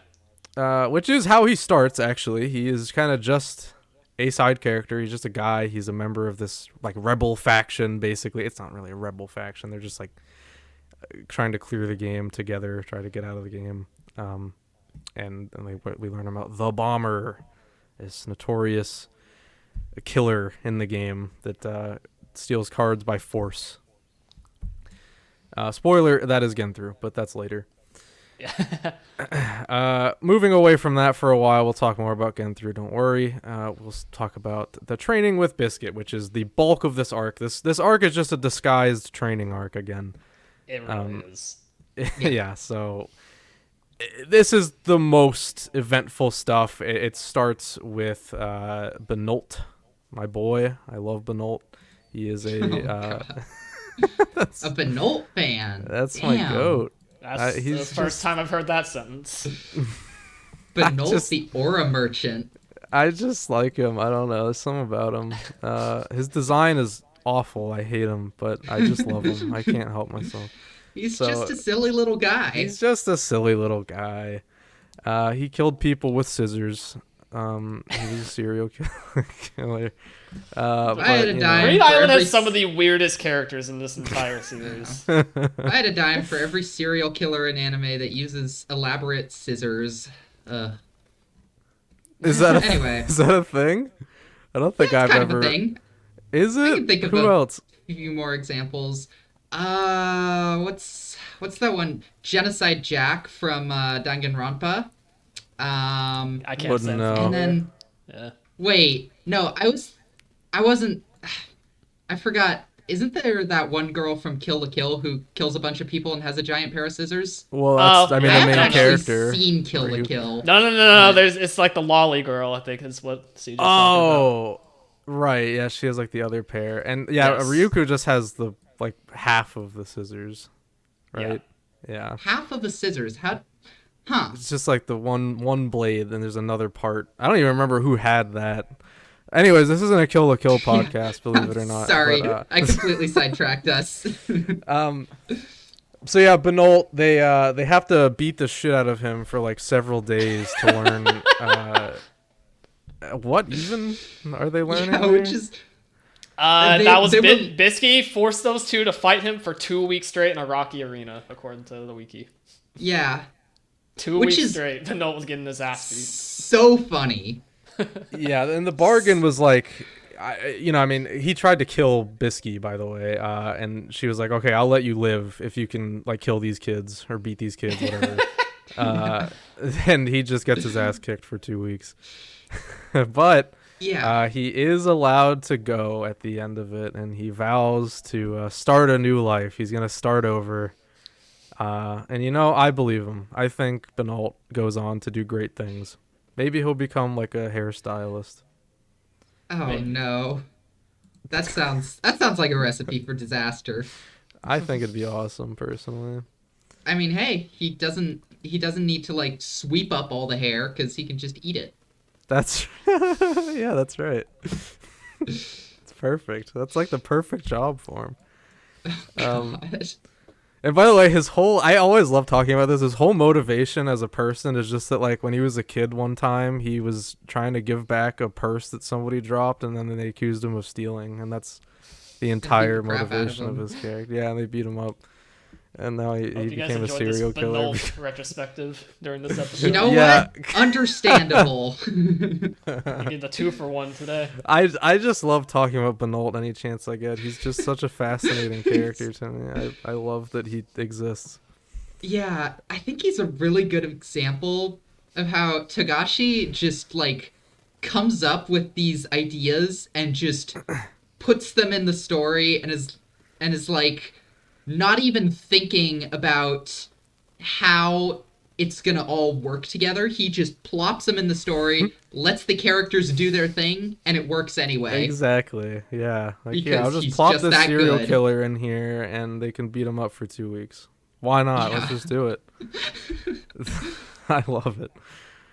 So, beyond that, I mean, we do basic training. We do the thing with the bubble horse, which I love, where some of the bubbles you have to, they won't hurt you if you use, like, I don't know, Zetsu I think it's or Zetsu. something. Yeah, Zetsu's like the Yeah. white one, and the red one's something else, the other one. That was just a fun way. And, this is also around the time they start to realize, like, this whole game might just be created by Jing to train Gon. And I still wonder if that is actually the case or not to this day. It sounds likely Yeah. enough, but I don't know. Jing also might have just done this, like, for fun. I think think so. I personally I think- subscribe to the theory that Jing just did it for fun. That's it. Yeah. That is the only reason. I agree. Yeah. Shing was just like, I'm gonna be a game dev. Yeah, that's been my And- headcanon, but Yeah. who knows, really. Yeah, I think that Oh, go ahead. I was gonna say, I think that whole Jing created this game to train Gon might have been some copium, as they say, Uh-huh. from the people who, like in World too, who wanted to think Jing is maybe a good father. Yep. He's not. That's They're coping. Yeah. I really think that's it too. We'll probably never actually get a concrete answer, but I really like to think that is the answer. So, the rest beyond the training and stuff is just about them figuring out the bomber plotline. And, it's the bomber stuff. It's getting through. He's He's There there. is the bomber stuff. he exists. He's a means to an end. See, we're withholding this information for the eventual get through retrospective, obviously. Correct. Oh God. The probably Listen. 10-hour long episode, you think, Dylan? It'll be the longest, probably, surely, right? Yeah, almost I love certainly. being on this show, I've got to say, but if you invite me back for that one, I'm never speaking to you again. That's fair. That's fair. All right, well, let me edit that list of potential guests for that episode. Yeah. But yeah, there's also the hunter exam. Yes, Killua. Yeah, I really want to talk about that. Killua leaves for a second and goes to do Oh, right. the hunter exam so he can have a license. And he just smokes everyone. I was about to He's say, a that poor happened very Zepile. quickly, all things considered, right? Like, Yeah, poor Zepile. He was trying to become a hunter. He and could have Killua- left Zepile I the only know. one standing. I think about that every time I revisit that scene. Come on, Killua. You could have just left him. Yeah. But it's clear Zepile was kind of Gon's friend, not Killua's friend so Yeah. much, even though he wanted to be. Yeah. They never quite clicked. oh, Yeah. wait, I'm reading the wiki now, and I forgot that this is what happened, that he's literally the only winner of that exam. Yeah. Yeah. just knocks everybody else out, and they're like, I mean, I guess we just won't even do the other phases. And also the Amori brothers were there. They were. Yeah. Yep, they They came were there. back. And yeah, and that after they get smoked by Killua, they're just like, okay, we're never coming back. Yeah. Poor guys. Yeah, they were trying so hard. They They could have really had some were. cool combo net ability if They they could became have. hunters. Yeah. They got the short end of the stick. Yeah. Maybe in a few more exams. Also worth noting, he also leaves the game again. I don't know if this is before or after the hunter exams, but he calls Kurapika to tell him that Crollo, well, they think Crollo is in there because they see his name on the player list. Oh yeah. And that's Was it's Kurapika. We talked about that in the Kurapika that's- retrospective. yeah. It was, according to the wiki, that was after the exam. He briefly left the game again to inform Kurapika. Okay. Yeah. And eventually, this is after quite a bit of stuff, but I mean, whatever. They end up needing people to complete the the dodgeball Yeah. game. Well, not it's the sports game. It's not specifically the dodgeball part. They need more people to participate. So they have the idea to go check out who this Crollo really is, and they use, whatever the teleport company or something, I think, Yeah. to go see him. on. Company on, and they find out that it's Hisoka, and he is It's naked the swing in a man. waterfall. Yes, he's And his we get that. iconic We get that moment. Yeah. Iconic is one word to describe it. We get that manga panel where the speech bubble moves upward. do y'all remember that? I do. Vaguely, Tagashi yeah. really did that. And I Yep, was like, so okay, that's They gross. we could just not spend a lot of time on that Yeah. part, but it happens. I will you say know. though, Bluesky has good taste. Anyway, Yeah, Bisky's really yeah, into moving it. on. Moving on. So moving on, dodgeball. So they they play dodgeball. They do other games, but who cares about that? The dodgeball is the real shit. We got Razor, our boy, and he's like the final trial. They need to beat him in dodgeball so they can get the card they need to get them. Well, I mean they need it to beat the game, but they're specifically getting this one because they know that Genthru can't really get this one because he doesn't have enough people, so they're using it as like a bargaining method. So the dodgeball game happens, guys. What do we have to say about this dodgeball game? Because I have a lot. I love this dodgeball game. It was just yeah. cool. Like, I don't know. was It was just a so spectacle. cool. Right? Yes. Everybody. little- I think my favorite part of it is just that every major person involved, including Killua, had kind of like a moment to shine within the game, which is really cool. Even though it's like a teamwork-based game, really cool Yeah. stuff. Bisky, not really though, Oh. unfortunately. Okay. I was Not just gonna really say, Bluesky. I'm a little Yeah. mad that she got tagged out because Yeah. it hit her dress. Like, come on, Razor. I That's know. BS. That's BS. Yeah, that pissed me off the last time I watched it too. Like, come on, why does that count? Her dress is massive. That's like so unfair. I like to view that as like just Tagashi's like clever way of like not having her in the game though, because if she were to transform Yeah. during that game, it'd be over. Yeah, that's true. Yeah, it was. I don't it was know. a little transparent though. Yeah, it really was. But I feel like you there, know, there could have been a cleverer way to get her out. I really think there could have been, but alas, it doesn't happen. And we have the iconic the team move that they do. They have Killua hold the ball while Gon punches it. And this is where, what CJ was talking about earlier with the damaged hands that he keeps hiding. He tells Gon, like, I can keep doing it, but he really probably shouldn't keep doing it because his hands are awful looking. That is something I'll never forget is the look of his hands. They look messed up, like, beyond belief. Yeah. Scarred for life. And like it actually affects him because he like doesn't have enough time to heal his hands before they fight the bombers. Right. Yeah. Yep. And so he has to change his tactics. Yeah. So the game, and they win obviously, but before they win, they do the amazing triple team move where how do I even describe like the poses? It's Hisoka in the back. He's like he's like converting aura around the ball or something. Yeah. Gon is like Killua's like bracing against Gon. He's like, up against his back to back. Yeah. And then Gon is like the main player in that. We know the iconic pose. Oh yeah. Yeah. So cool. But yeah. And I also want to say, like, that whole section really is when I started to realize, like, oh, okay, the relationship between Gon and Killua is kind of, like, unequal. Because Killua, like, Killua's really just sacrificing his hands, and Gon just sort of accepts it, like, okay, that's what he does. That's what he does for me.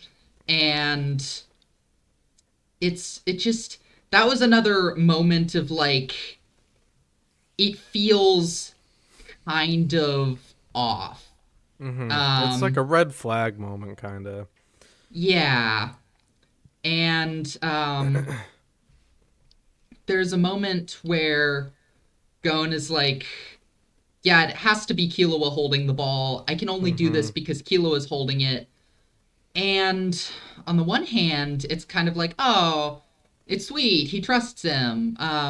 But on the other, it's like, okay, Killua's hands are really messed up, and you're just taking for granted that this is what he does for you. And yeah, you can read that two different ways. Yeah, I was just gonna say there's a lot of different ways to view that, but it really made me think, like, okay, yes, Killua and Gon obviously both care about each other a great deal, but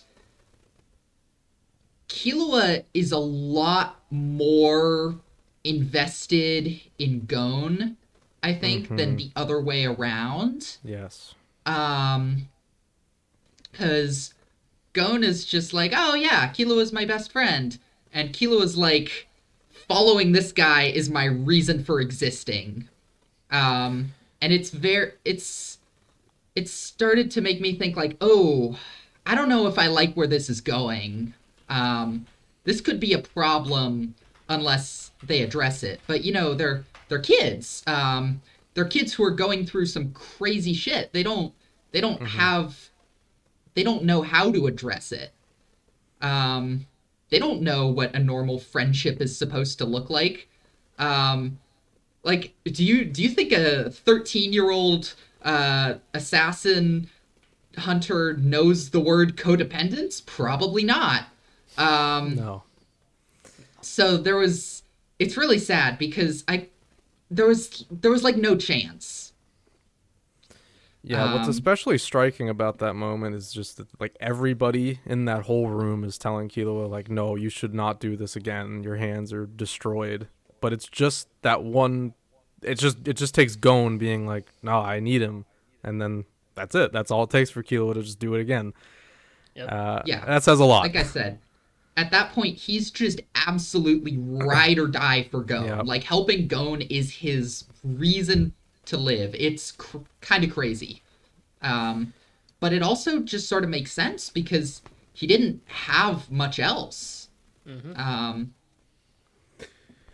Yeah, it's actually pretty similar to Kurapika in a way, because when we did the Kurapika retrospective, we talked a lot about self-worth, and how, you know, in Kurapika's case, it's like the only thing in life that matters to him is killing the spiders, or bringing them to justice, rather. And whereas for Killua, it's Gon. That's the only thing that really matters to him at this point. But honestly, in a way, I find it more tragic for Killua because Gon is just like all he knows and has. It's just like Gon is his entire world. And it's, go ahead. I would say it's especially tragic because in Kurapika's case, like, there doesn't necessarily need to be any reciprocity for it to feel fulfilling. But in Killua's case, it's like, yeah, Gon cares about him a lot, but he doesn't feel the same way. It's very one-sided, and I think Yeah, that's very sad. Yeah. absolutely. Yeah. Um, okay, let's get through the Underground Island because I'm excited to talk about Chimera Ant. So Heck yeah. you know, they fight the bombers. Killua does some cool yo-yo stuff against, I don't know his name. I'm not gonna pretend. Sub. Actually, I just saw his name is Sub. Sub. Apparently, I didn't. New God. information to me. I always get Sub and Bara confused. Guess I'm Uh, not really a real Hunter scholar. I didn't even know their names to begin with. So you got me beat. Genthru and his goons. That's how I Yeah, that's. refer to. So yeah, he beats him. It's a pretty cool fight actually, for what it's worth. And then Kilo has no involvement in fighting Genthru. So you know what? Maybe we'll talk more about Genthru in the Gon retrospective because actually he's not really involved in this one. Nope. Not really. But then they get all the cards. Obviously, they beat the game. Yippee! And then they bring a company to the real world, and they go to who they think is Jing. Bisky's not with them though, because she said, "Nah, I'm good." Yeah, she got her pearl. She got her rock. Yeah, Yeah. yeah, the blue rock. And they part ways, and they go to not Jing, but Kite. Hell yeah. Yep. And this is also monumental because this is the first time we've really gotten to talk about Chimera Ant on the show at all. So Yeah, because every other character is not involved in this arc. yeah, we've done Karapika and Leorio and Owl so far. And Owl, yeah. Don't forget Owl. Owl should have been in Chimera Ant, but unfortunately he wasn't. Yeah, Owl should have been the fifth protagonist, but I you know. really think so. So true. Instead, we had to get Hisoka, who's okay, I guess. He's I fine. He's no guess. Owl. He's fine. Not my goat owl. That's right. So here we are, Chimera Ant, guys. There's so much to talk about here, so we will try to Let's try move to it along a as little best bit. as we can. Yeah, we'll tighten it up. So obviously we start with the Kite meeting, which depending on if you're reading the manga or watching the anime is a pretty different scene, but I'll stick to the manga version because I like that infinitely more. You know, the two, again, this is more about Gon in this moment. Killua was just there, but Gon and Kite have their nice reunion. They do recognize each other, unlike the 2011 anime. And they just kind of catch up. Gon introduces Killua to Kite, and throughout their conversation here, again, definitely more Gon focused, but what Killua takes out of this is just that, like, wow, this guy is kind of sick. Like, I really like him.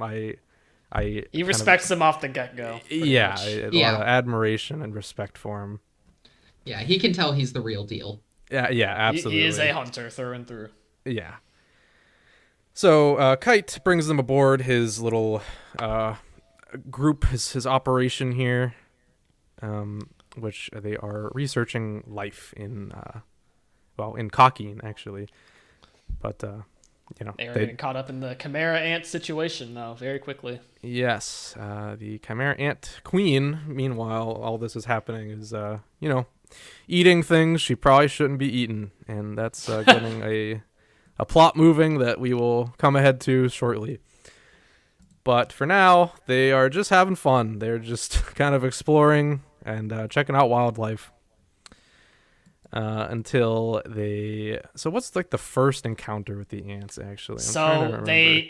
Well, the first encounter was Kite blowing up an ant that almost ate Killua, or not ate, but like almost got to Killua and Gon right off the rip, right? That was technically their first encounter with the Chimera Ant. That's only in the anime, though. Yeah. Was that only in the anime? I didn't know that. Yeah, That's not in the manga. You have to warn me of this stuff. I told you, You Kaige. gotta read the manga. I have not. Listen, I have not had the time, unfortunately. But that's a anime. Just do it instead of moment. sleeping. I was gonna say, aside from that, though, their first big encounter came after that, like, according to the wiki, because I'm relying on this right now. Sorry, an SOS message from Ponzu. No, yeah, that's totally fair. Yes. I get the chronology of the Chimera Ant arc confused all the time. Me too. Yeah.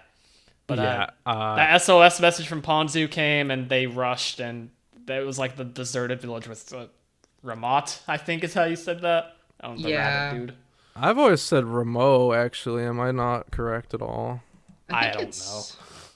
I think it's Ramo. Oh, yeah. I don't know. Hold on. Let me look up. Ramoto. So I guess it would be Ramote, maybe? Ramote? Anyways, I remember this part, but specifically because it was very funny to me, because Kai's just like, all right, have at 'em, boys. Like, this is your test. And then they obliterate him. They go to the NGL, and yeah, they encounter their first ants, which they have names, I guess. Yunju and Centipede. Oh, Yunju, Centipede, and Mosquito. That's that was okay. That was after the Ramo one. Yeah. I don't know how you say sorry. Yeah. Yes. Okay. It was just the rabbit dude, and they tag teamed him and beat guy. his ass. Yeah, it was not close. Yes, that's right. Because this is pre-Nen, but this is what gives the ants. Well, I mean, there's other things that give them Nen, but this is the first one to awaken to Nen. Yes, they beat him up. They paralyze him, I think, and then after that, that's when they discovered the factory, right? Yeah, and I want to say, yes. There's a brief encounter in the woods. I don't remember if Killua fights anyone. I know Gon fights that armadillo dude. Oh, that was after. Yeah, that's after. That was after. Yeah, okay. I know. Like I said, I it's get gonna keep happening probably. But first is the Yunju, Centipede, and Mosquito. Mosquito is the one that Killua fights. This is the one that has boobs. That's the memorable feature. Yeah. The bug. Well, also this fight lasted like a total of 5 seconds because he like immediately broke her neck, he just and that was broke her neck, and that's the end of that. And she makes super cool. She makes a stupid bee pun in the Viz translation, and then dies. Yeah. I don't remember that, but that sounds like something that would have happened. She's like, I guess I be the weaker one, and then dies, and it's like, you're a mosquito. Why did you make a bee pun? That's awesome. Thank you, Viz. But yeah, this is also cool because this is the first time in a while at this point that Killua uses assassin arts rather than just Nen. Yeah, pretty neat. Yeah. Then after that is when we do the it's Hagya's squad, I guess, is what's happening here. Well, no, that's after I get because no. Yeah, it is Hagya's squad that comes after them. It's like it was Hagya's surround squad. them. But they didn't. Yeah, Killua and Gon didn't really do a whole lot because Kaige just got the scythe, and they were like, "Okay, yep, we're jumping up now," and that was that. Gon got his fight proper. They were doing like this with weird thing. The armadillo. Yeah, with the armadillo guy. But again, that's Gon retrospective stuff. Yeah. But they were doing a thing where like, oh, we'll take turns fighting each other, which is so wild that the ants even agreed to do that to begin with. Like, why not just kill these guys? But whatever, they did it. And then Kite just uses the scythe and kills them all. So that's that. Yep. Then they do run into Hagya himself, though. But then Hagya's like, "Oh shit, Kite is too much." Yeah, I'm good. Yeah.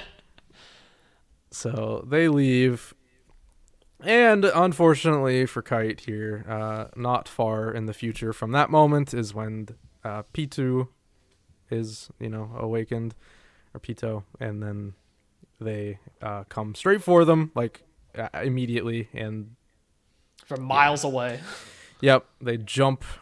They use the weird like thigh like spring loaded thighs. Yeah.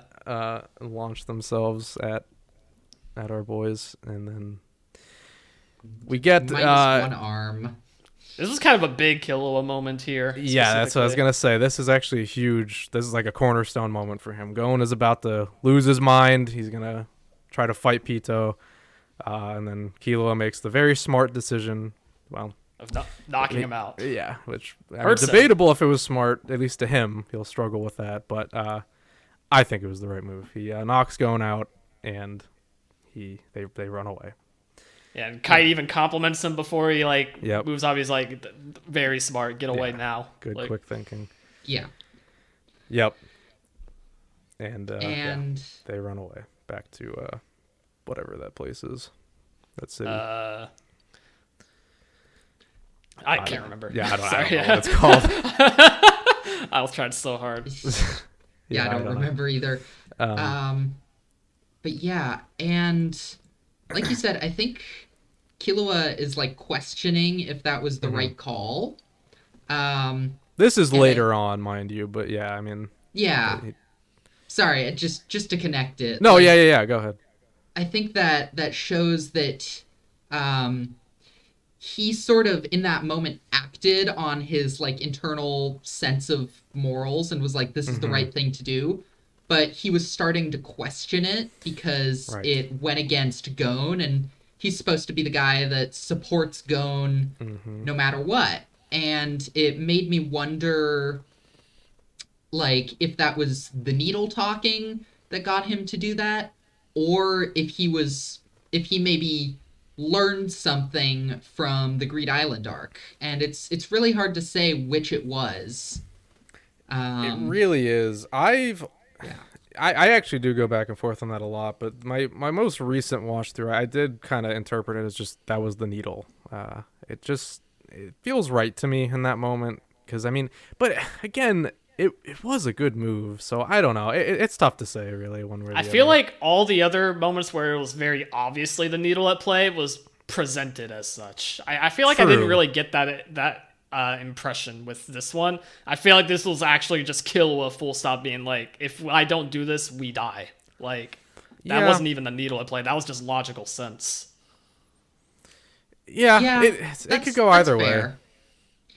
But yeah, just because we don't necessarily see it doesn't mean it wasn't. But then that's a whole can of worms. Yeah, it's weird. Yeah, up for interpretation. Obviously, Pito is way stronger than them at that point, right? But like, it's a bit of a weird case. And it's really hard to discuss how to interpret Hunter x Hunter because there's so many different ways to interpret it. But hey, that's what makes the series awesome. Yeah. So then we move into the Knuckle and Shoot section of the story. Well, really just Knuckle. Shoot's, he doesn't do anything. But well, Killua has to fight Shoot. Yeah, Killua fights him. Yeah, that's later. But the thing. whole Knuckle is the main thing here until the end.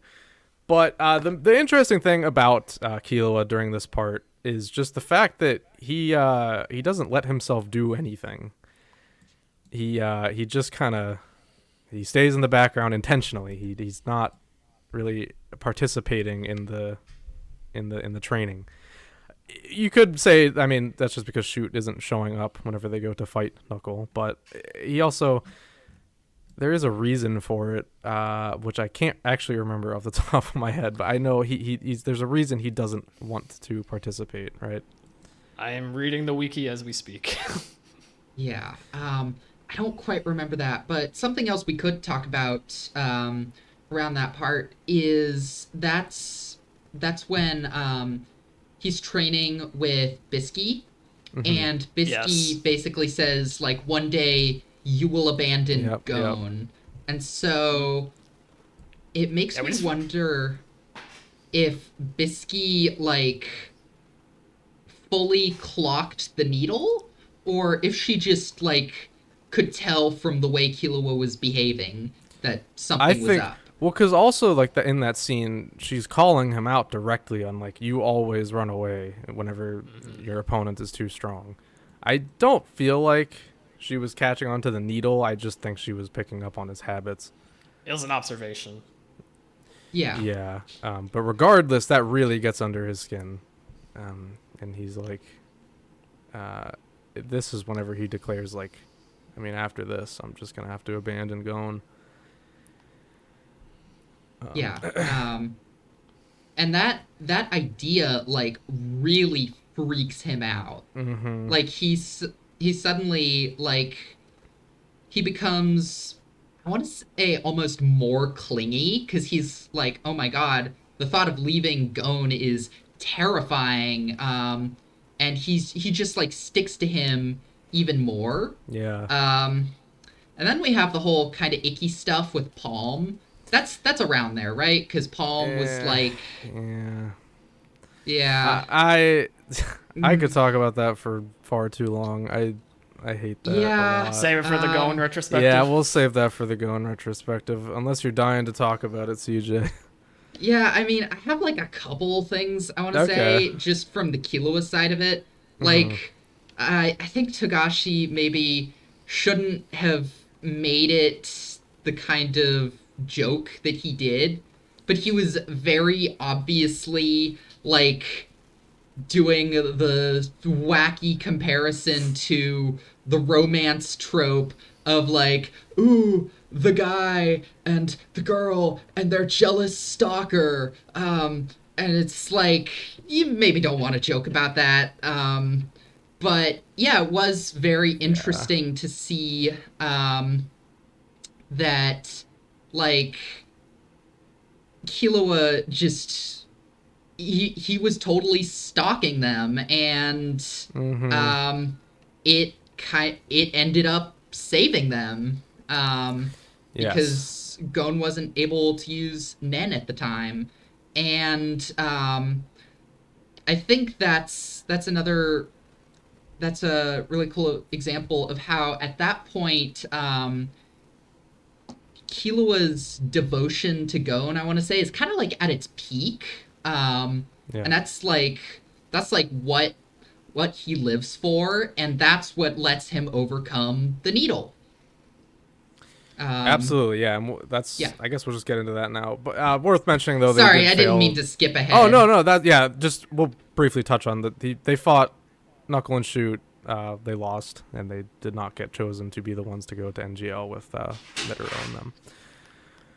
But they go back, and that's when the palm stuff happens, and the needle was removed. Go ahead, Dylan.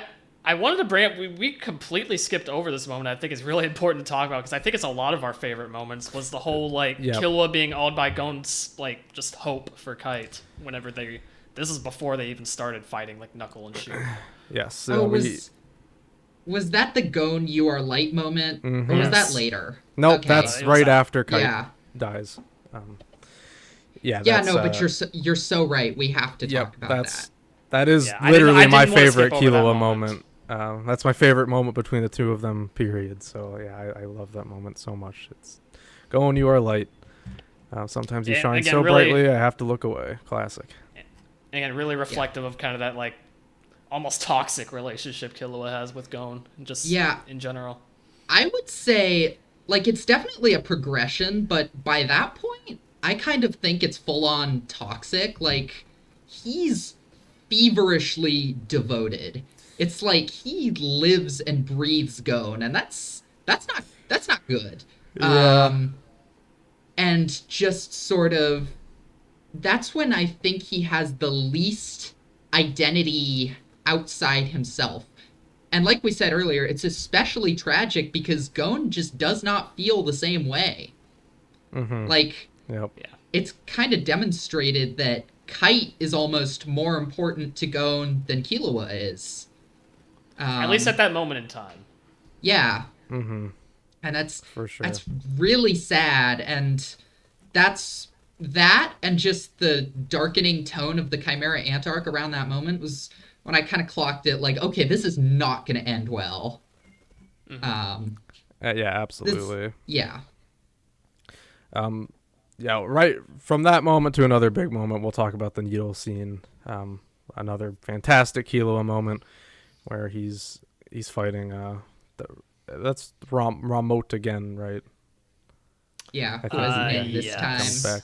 Yeah, he's protecting Palm and Gon in this moment, and that's he finally figures out, like, oh, I have a needle in my head, and he pulls it out and he does that, the pose, points his head. Classic. Yeah, we all love that moment. That's just like classic awesome ass Killua. Very cool stuff. And then he totally wipes the floor with Ramot, or Ramot, Just however you say it. Shoop, just yoinks his head off. Yep, just it's such a clean motion. Oh, yeah, I remember he was gonna let him live. He was gonna say, "Hey, tell the other ants that they're all gonna get killed if they get near me." Or Yeah. Gon. And then Remo was about to like tell him off, and he just rips his head off. Yeah. Yep. So yeah, we'll skip around a bit here because I want to get through this because I'm definitely going to have a lot to say about the 13th chairman election as well. Yeah. But so like between now and what I'm assuming we're going to talk about is mainly just like preparations for like the palace invasion and whatnot, right? Like there's not a whole lot of substance to that in terms of Killua specifically. yeah, not Like really. he befriends Ikalgo, I guess. That's Yeah, I want to jump to That's that real something quick. I want to touch on briefly, for sure. Yeah. So the Ikalgo stuff is Ikalgo's sniping from afar, and he lures them to the what are they called? The Ortho siblings, and these guys really like these. This is a big deal for Killua. This is like the most damage he's ever taken in the whole series, I think. They like almost kill him for real. This is a huge deal. It's if you don't remember, it's the ability where the guy has a dartboard, the brother, and wherever you throw equates to a part of the body, and the dart just like appears. So there's no way to even really like do anything about it. I mean, Killua does find a way, but it's a crazy ability. And he's able to. He ends up beating them by. He uses his Nen ability, right? He uses whirlwind. He like catches the thing like right before, right? Yeah. Yeah, whirlwind is the right. one that stimulates his muscles and makes him react faster than he can think. Right. But yeah, and when they go to check on the body, he takes off their heads. But the important thing here is to talk about Ikalgo, who he has now formed a friendship with. Which is very sweet. It's kind of a full circle moment for Killua, just being able to teach friendship to like another person, almost. Yeah. Yeah, exactly. I like that. What this is all about, I think. Yeah. And it also is another example of that thing I keep talking about, Killua's like subtle moral compass. He doesn't kill Ikalgo because he's like, you were willing to die for your ideas. That's cool. I can't kill you. Yeah. Yeah. And I think this is also really important because his sudden friendship with Ikalgo kind of shows him like, hey, there's more than just Gon, you know? You don't have to live and die for this one guy who doesn't feel the same about you. Exactly. Yeah, this friendship is about both of them really learning what it means to have a friend, and I just think that's awesome. They're both learning lessons from it, whether they realize it or not. It's so sweet in an otherwise extremely dark arc. Yes, this is one of the few like lights in this arc. It's very, very wholesome. And we also get that the line that Killua does about you don't have to say thank you to your friends. Yep. Because it's implied already. So moving on, let's get to the palace invasion, I guess, at this point. I mean, we have not much to say about the actual invasion as far as Killua goes. We have the whole thing where people like to say it's a retcon about him recognizing Dragon Dive. I mean, I don't know. I'm not here to debate that, but that happens. That's out of my league. Yeah. I personally see ways that it could not be a retcon. I don't think it's too important, though. I don't want to like start a whole tangent about it. we don't need to debate that. I don't even really have a horse in that or a dog in that fight. A horse in that fight. What the hell? Who does horse Horse fights? in that race. Yeah, horse in that race. I don't know. Whatever. Don't have a dog in that race. they do dog races. So yeah, eventually though we get to the Pito moment where they're in the Pito's chamber when they're healing Komugi, and Gon is losing it, and Killua is trying his best to calm him down and make him have a rational approach to what is happening in front of them. But Killua is probably the only reason that Gon didn't crash out right then and there. So. Oh yeah. Yes. And even then, Gon is not treating him well. Yeah, Gon is not responding well to what Killua was trying to do here. But Killua still does it. I mean, he's a good friend. He's trying to keep his friend in check, whether he wants it or not. And, this is what starts dividing them a bit. Killua really takes this whole moment to heart. Oh, there's a cat on your camera. My friend, he's trying to eat my food on the table. Oh no. But yeah, they so where was I? This starts like the rift. They're starting to form the rift. And there's a moment where Killua is trying to talk him down, and Gon says, "You have it easy, Killua, since it means nothing to you." Yes. And after that, there's just this almost full-page panel of Killua just looking so sad and just absolutely crushed. And that hit me really hard. And in my opinion, I think that's like the moment Killua realized, oh wow, he doesn't see me the same way as I see him at all, and maybe it's not good for me to keep on following him. It's like he just sort of realized that this wasn't their friendship was not gonna end well, and he might need to change. And so he was kind of like, he was mourning his friendship with Gon, and that was just really sad. Experiencing a lot of emotions in that moment. So the two they go their separate ways. I mean, Gon stays right there obviously, but Killua goes away and starts getting involved in the other conflicts happening in the palace. And the big moment, of course, to talk about, he uses Godspeed. He saves Knuckle against Yuppie, and what can be said about that moment? So sick. I love Godspeed. One of the coolest abilities spectacle-wise, for sure. Yeah, absolutely. I already talked earlier about how that was evidence of his changing mindset, so I don't necessarily want to retread that. And then there was something else I wanted to talk about when he was carrying Komagi, I think. But I don't know. Oh, well, before that, though, we got to talk about the palm moment. And the little moment with Meleoron. Which one?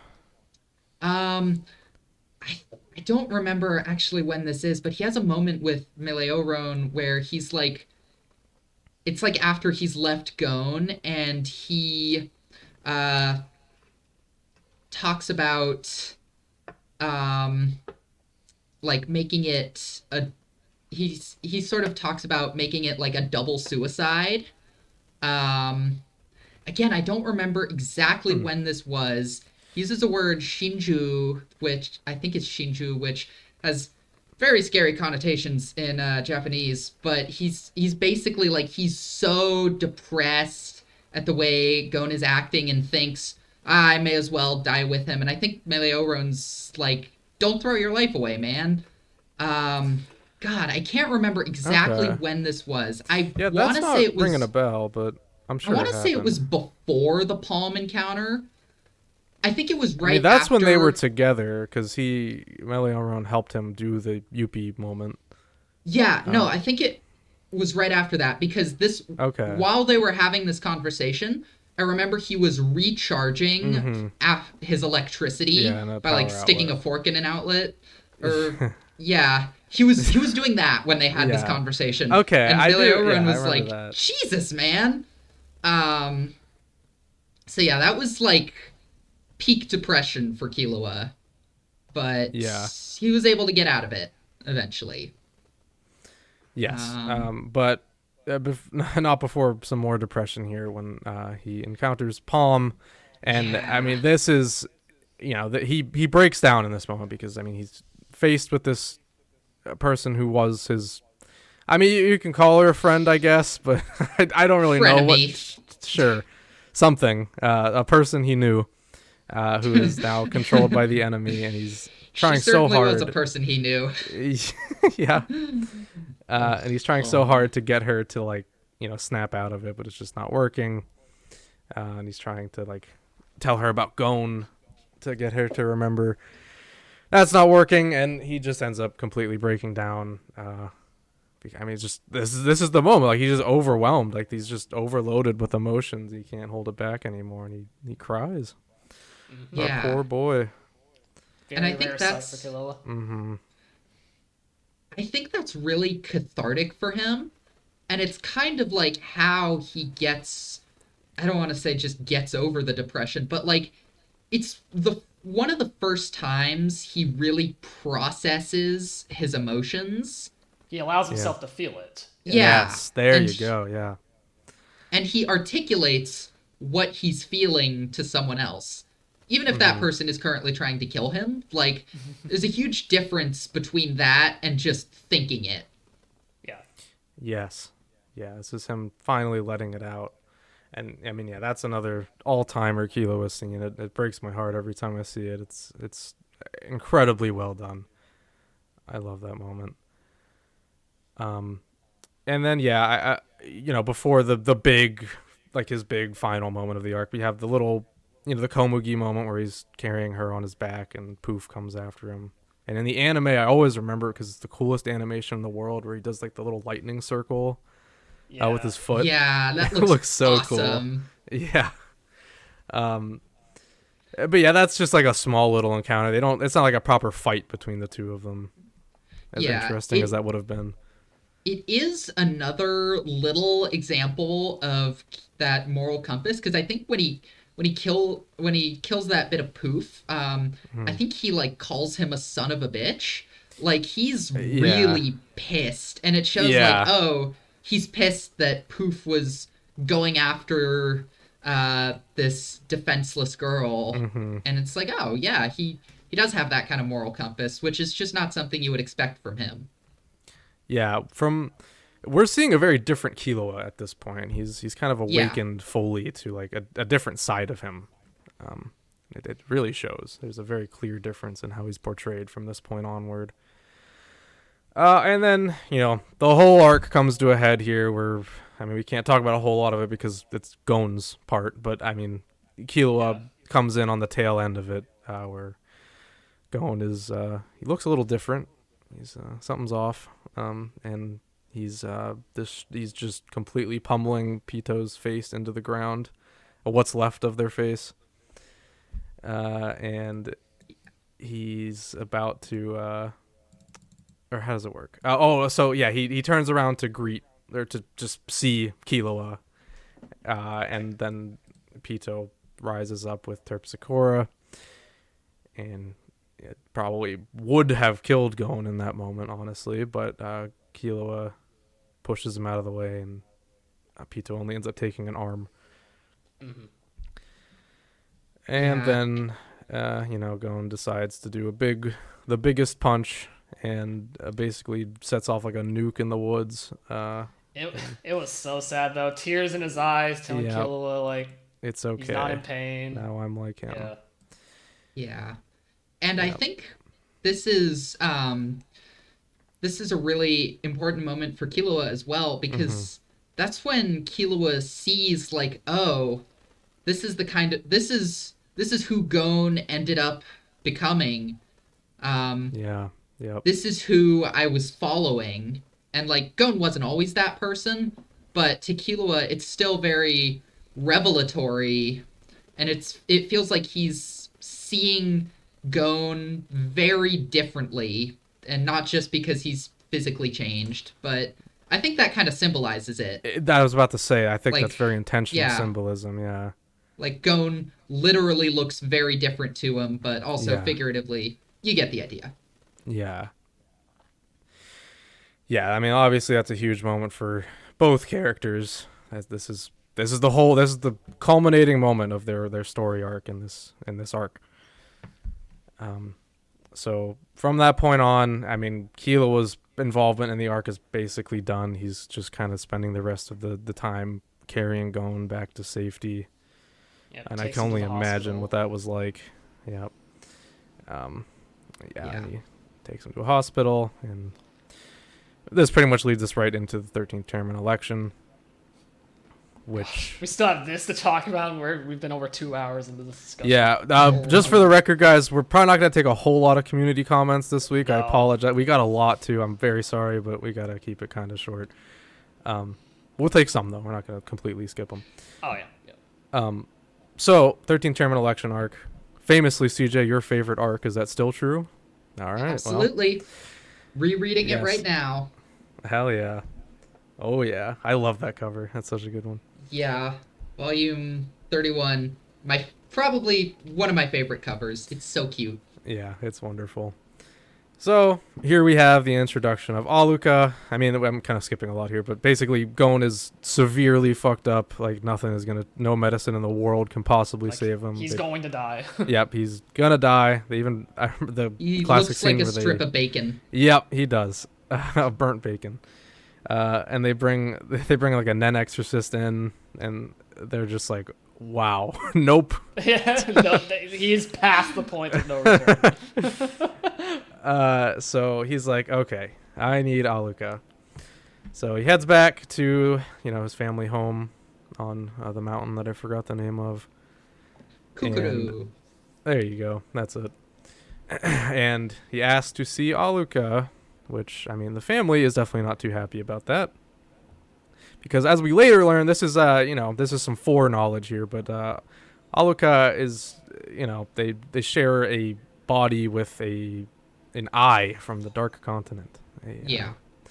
This magical wish-granting thing, which we still don't know everything about, but we can pretend like we know something about it. Yeah. I mean, we have a fair pretty amount of good amount of information. knowledge, but nothing as concrete as I would personally like. So yeah, I mean, he has Nanika completely figured out, which we talked about earlier actually, but his family sure doesn't. And he kind of just assures them that, like, yeah, I mean, I got this, just let this happen. And he at least convinces them to let him in the room. And from that point so he has to, because Miliki did the computer wish, right? So he has to grant a couple requests, which are nothing crazy. Well, the thing is, those aren't real requests. Okay, that's right. Yeah, it's these are the Aluka requests, which aren't like real. Aluka was just pranking the family. Yeah. The actual requests will come after they leave. But yeah, he gets Aluka out by pretending to do the wishes or the requests, and then he threatens to. It's always Kikyo with him. it's really funny.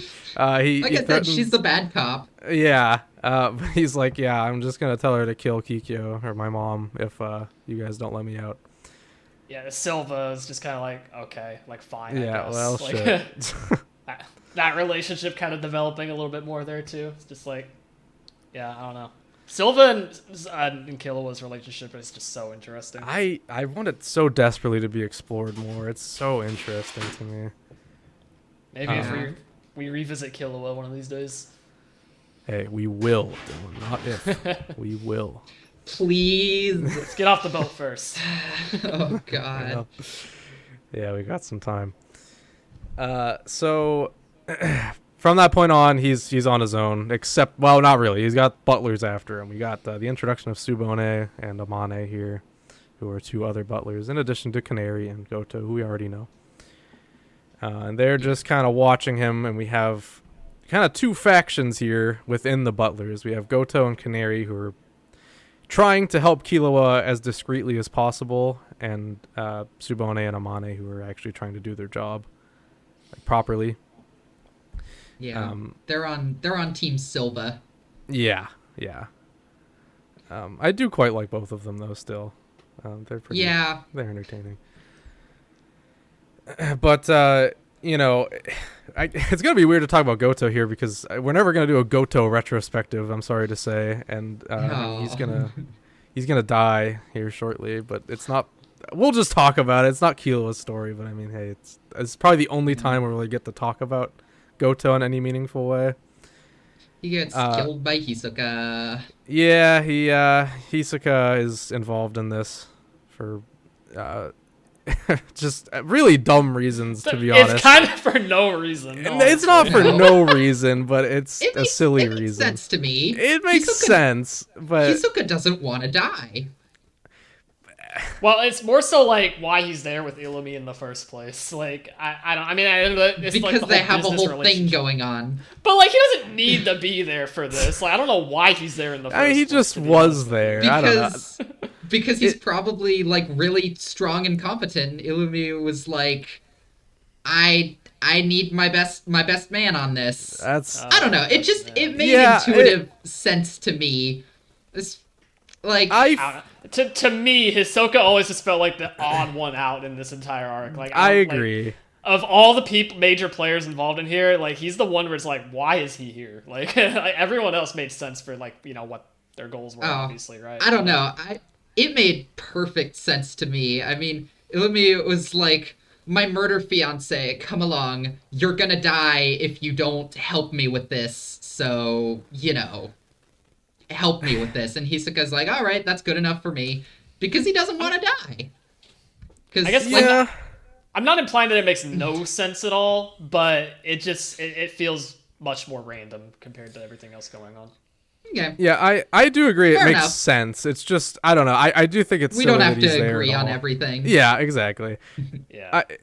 It's to me, it's always felt like I've always What? had this theory, and there's no like confirmation on this, but I've always had this theory that like Togashi knew the 2011 anime was going to end with this, so he intentionally put some things in that probably wouldn't have gone in this arc otherwise.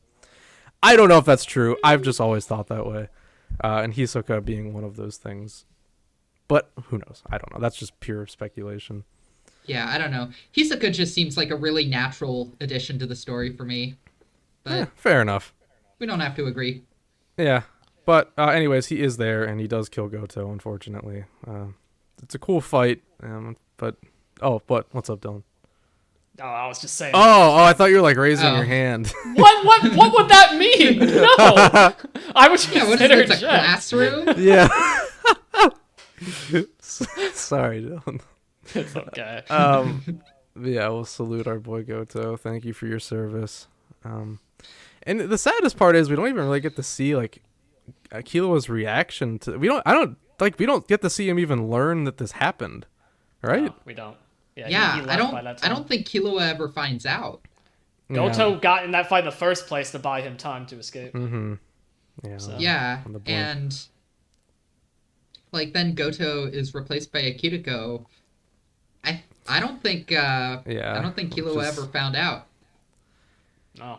That is Yeah, so I think he's tragic. Unaware. Well, he's dead. Rest in peace, brother. He's a cool guy. I really He was liked cool. him. I liked his ability a lot. The whole coin stuff. Mm-hmm. Yeah. Yeah, it was awesome.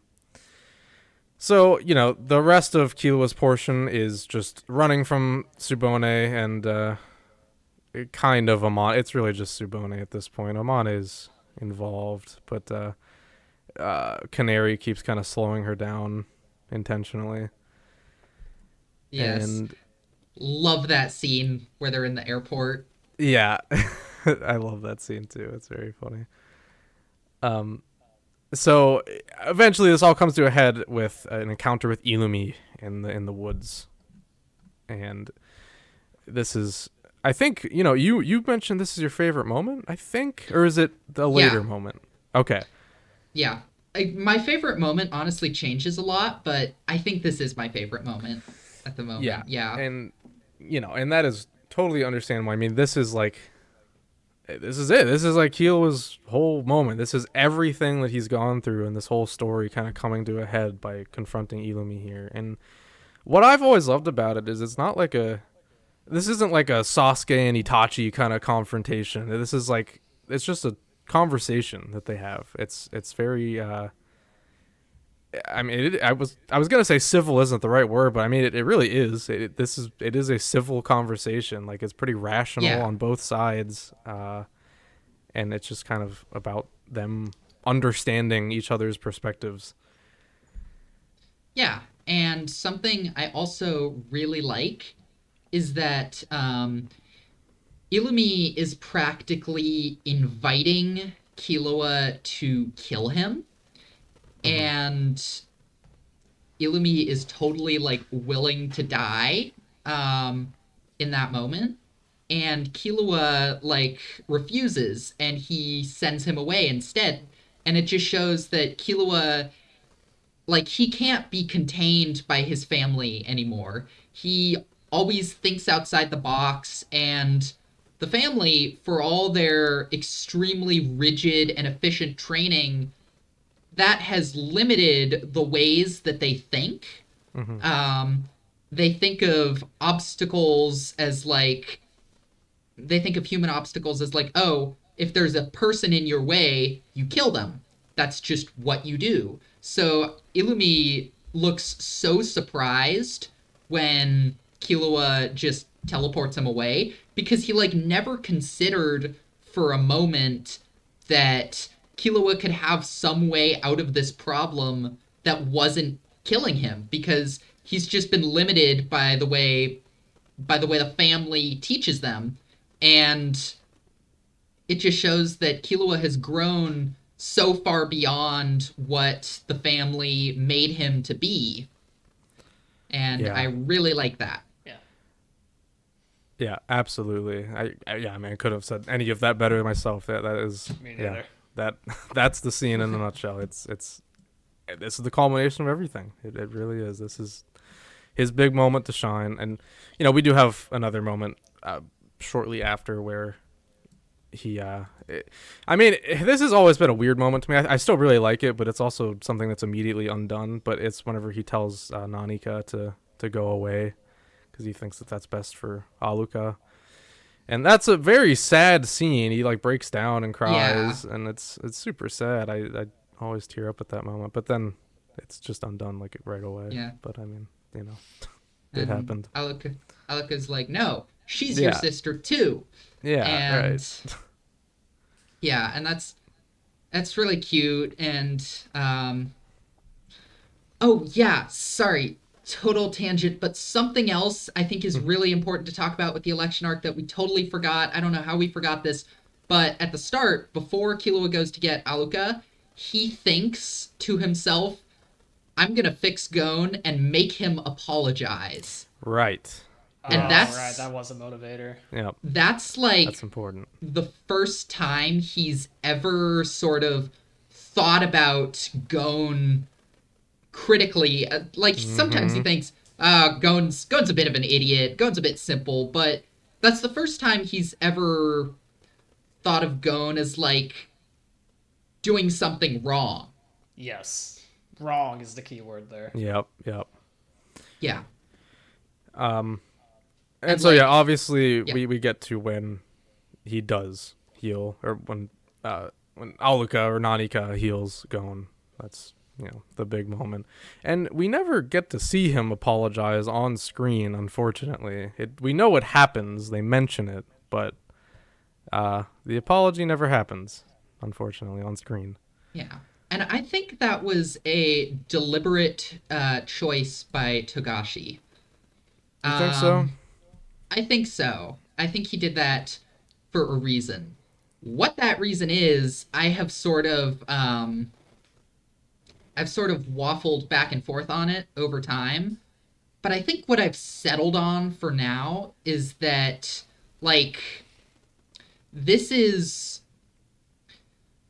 this is Killua's story at this Mm-hmm. point, and a lot of it is about what's meaningful to Killua. And my interpretation of that scene is if we didn't see it, it didn't mean a whole lot to Killua. And so I'm thinking Gon might have either not fully understood how he hurt Killua or just like not given a very satisfying apology, because I feel like if it was a satisfying apology, Togashi would have included it.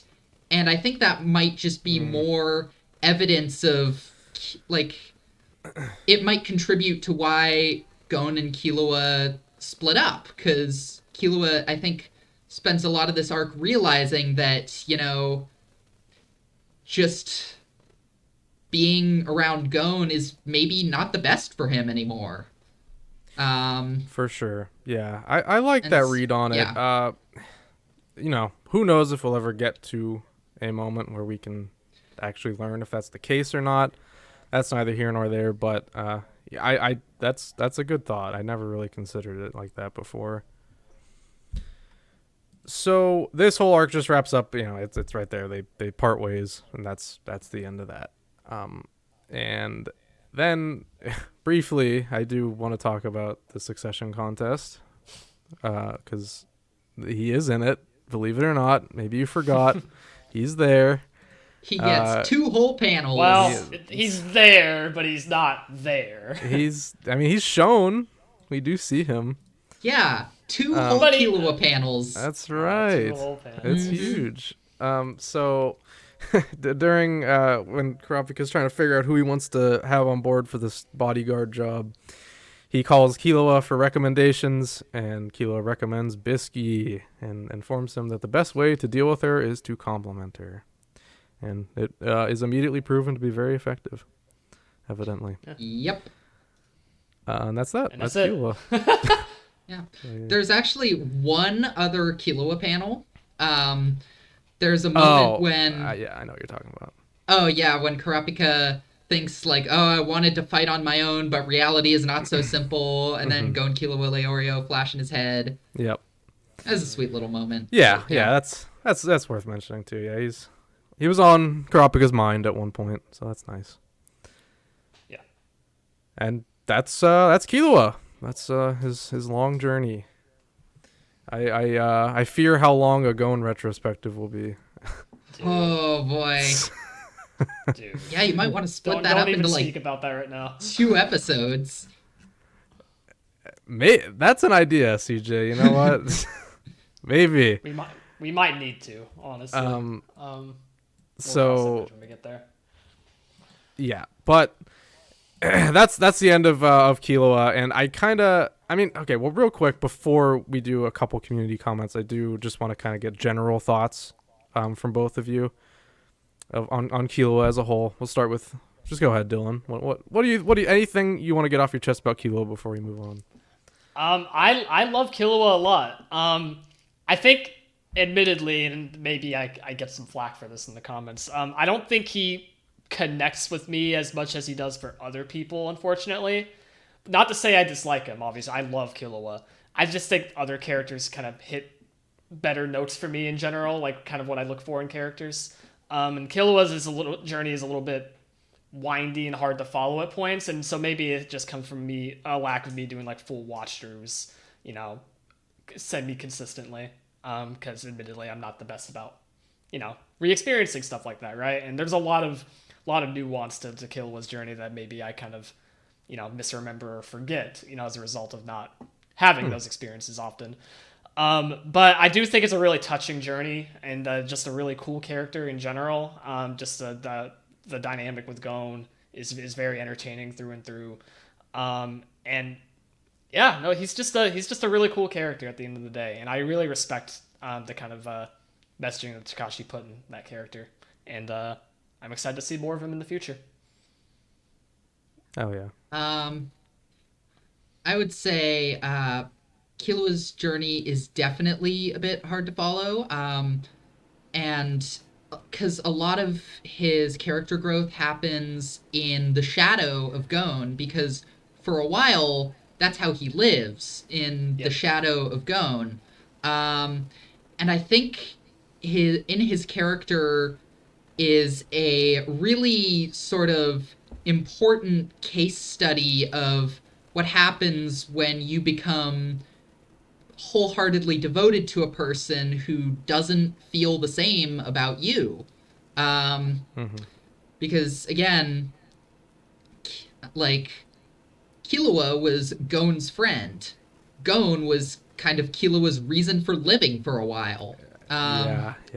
And I think it's also a really inspiring story that, and this is kind of the reason it's always stuck with me, is because, yes, it has tragic moments, but it doesn't have a tragic ending. Killua is eventually able to break free of all the things that were sort of keeping him confined, and he is able to, like, he doesn't just cut Gon off and go, you're actually bad. It's they remain friends, but Killua just is able to be Gon's friend from a much more healthy place. And it's just Mm-hmm. like a lot of stories like that don't often have happy endings, and that's especially rare in Hunter x Hunter. So it just feels like a spot of light that really stuck with me. Sorry, that was probably a bit winding. No, Oh no, Um, yeah, no. that's great. I love that.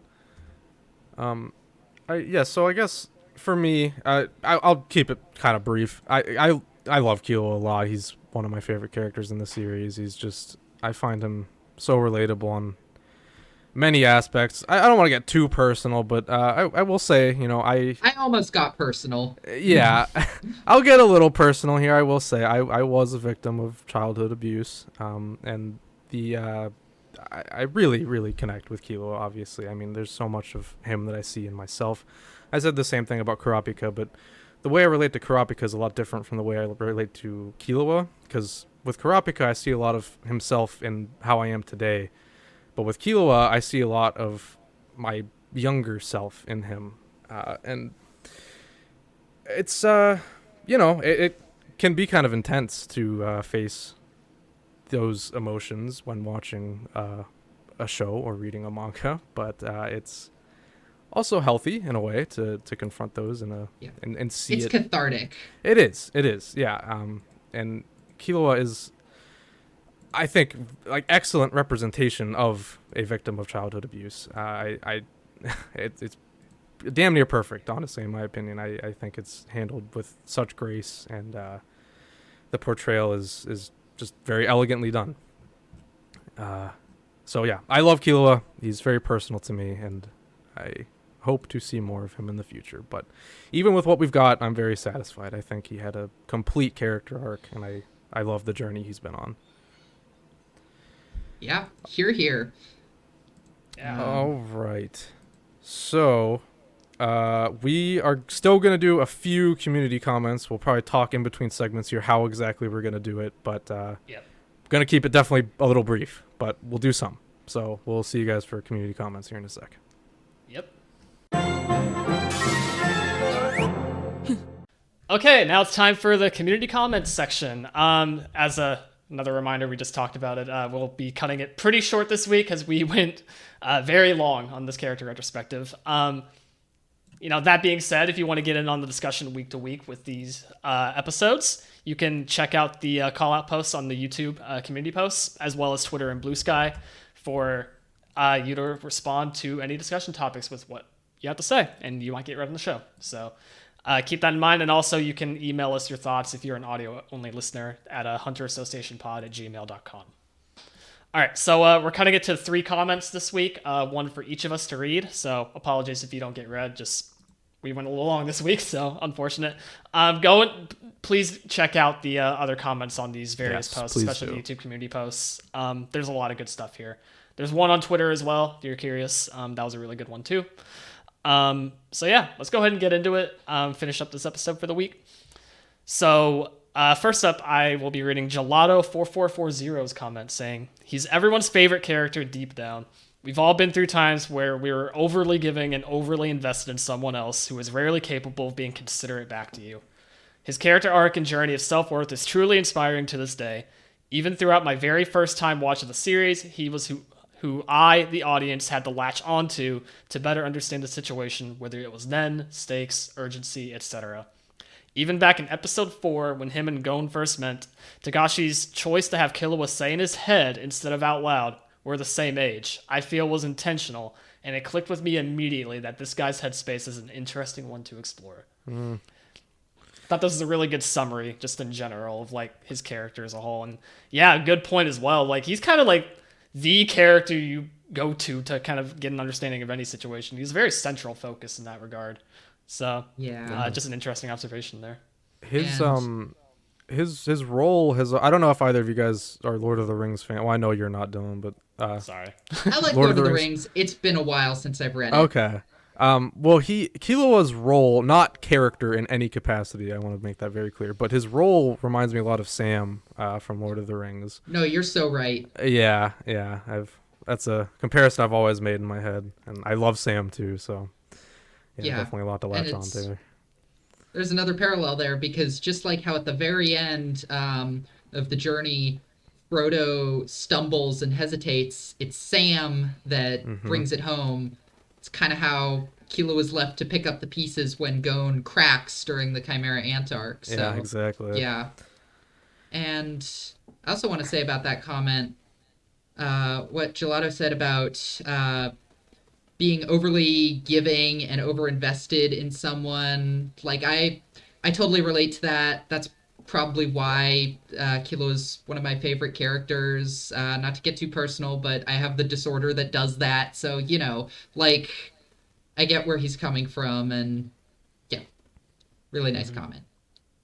Yeah, thank you for that. All right, next up we have from Insert Name, who says, and I basically took this comment for this first line because I wanted to talk about this, but I forgot. Yes, Mr. Oh, it's a girl, I'm safe, Killua. So, in Phantom Rouge, have you seen Phantom Rouge, CJ?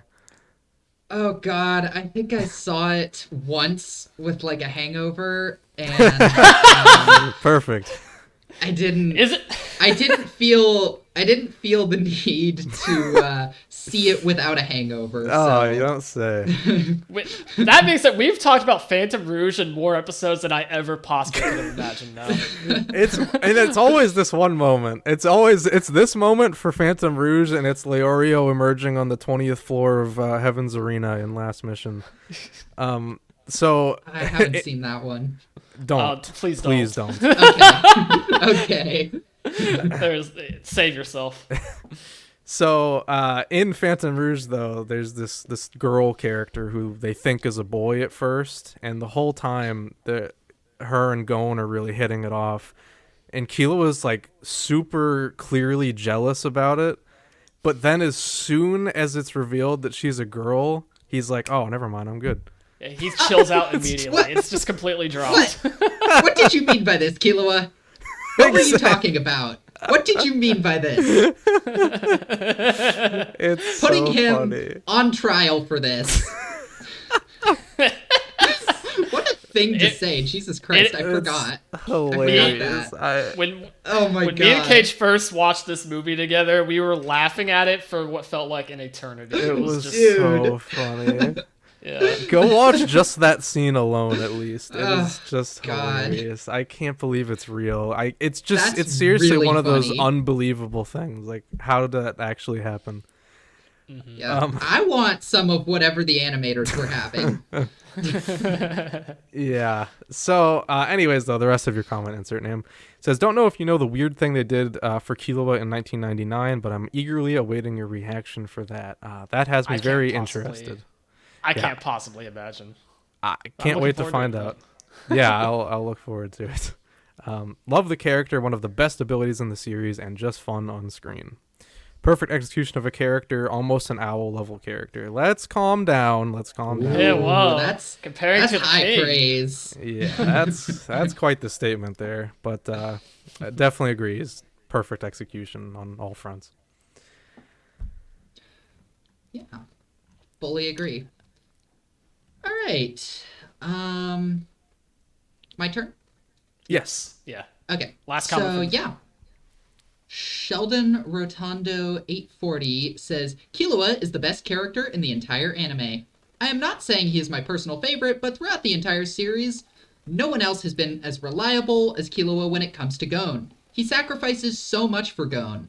I have the receipts. He held back on training with Nen until Gon could continue. He endured pain holding the volleyball 3 times. He gave up a chance to take a card into the real world. He watched over Gon when he had no Nen. Killua took verbal abuse when Gon was confronting Pito. He carried Gon's lifeless husk after he transformed. He transported Aluka to heal Gon. No other character showed as much emotion through the story and changed from his first introduction. I could go on and on about how great of a character Killua is.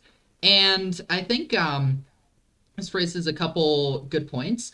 For one thing, I'm ashamed I forgot to mention that he gave up a chance to take a card into the real world Yeah, when we were I talking had the about how Killua same. Yeah, sacrifices that for just set Gon. off in my I was like, brain as soon as you read that. shoot, should have mentioned that. Yeah, So that's really huge. good catch. And then another thing, I do agree that Killua was kind of the character that showed the most emotion throughout the story. And at the start of the story, I think like the emotional heart of all the characters was Gon, but it gradually became Killua.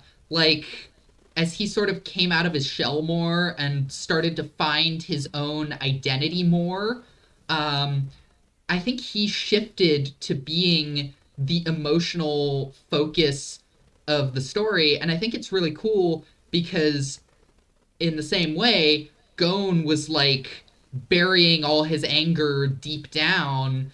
And so they kind of had opposite journeys. Um, Yeah.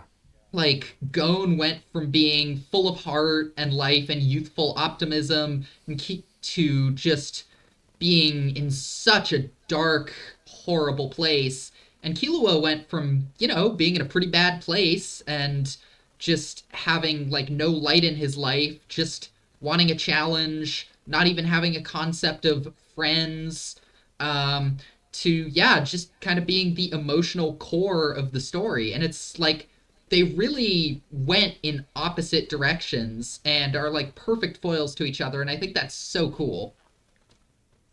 Yeah, absolutely. I love that about both of them. I never really thought about that, how they really do kind of go on like the inverse journeys of each other. Yeah, that's a really great observation.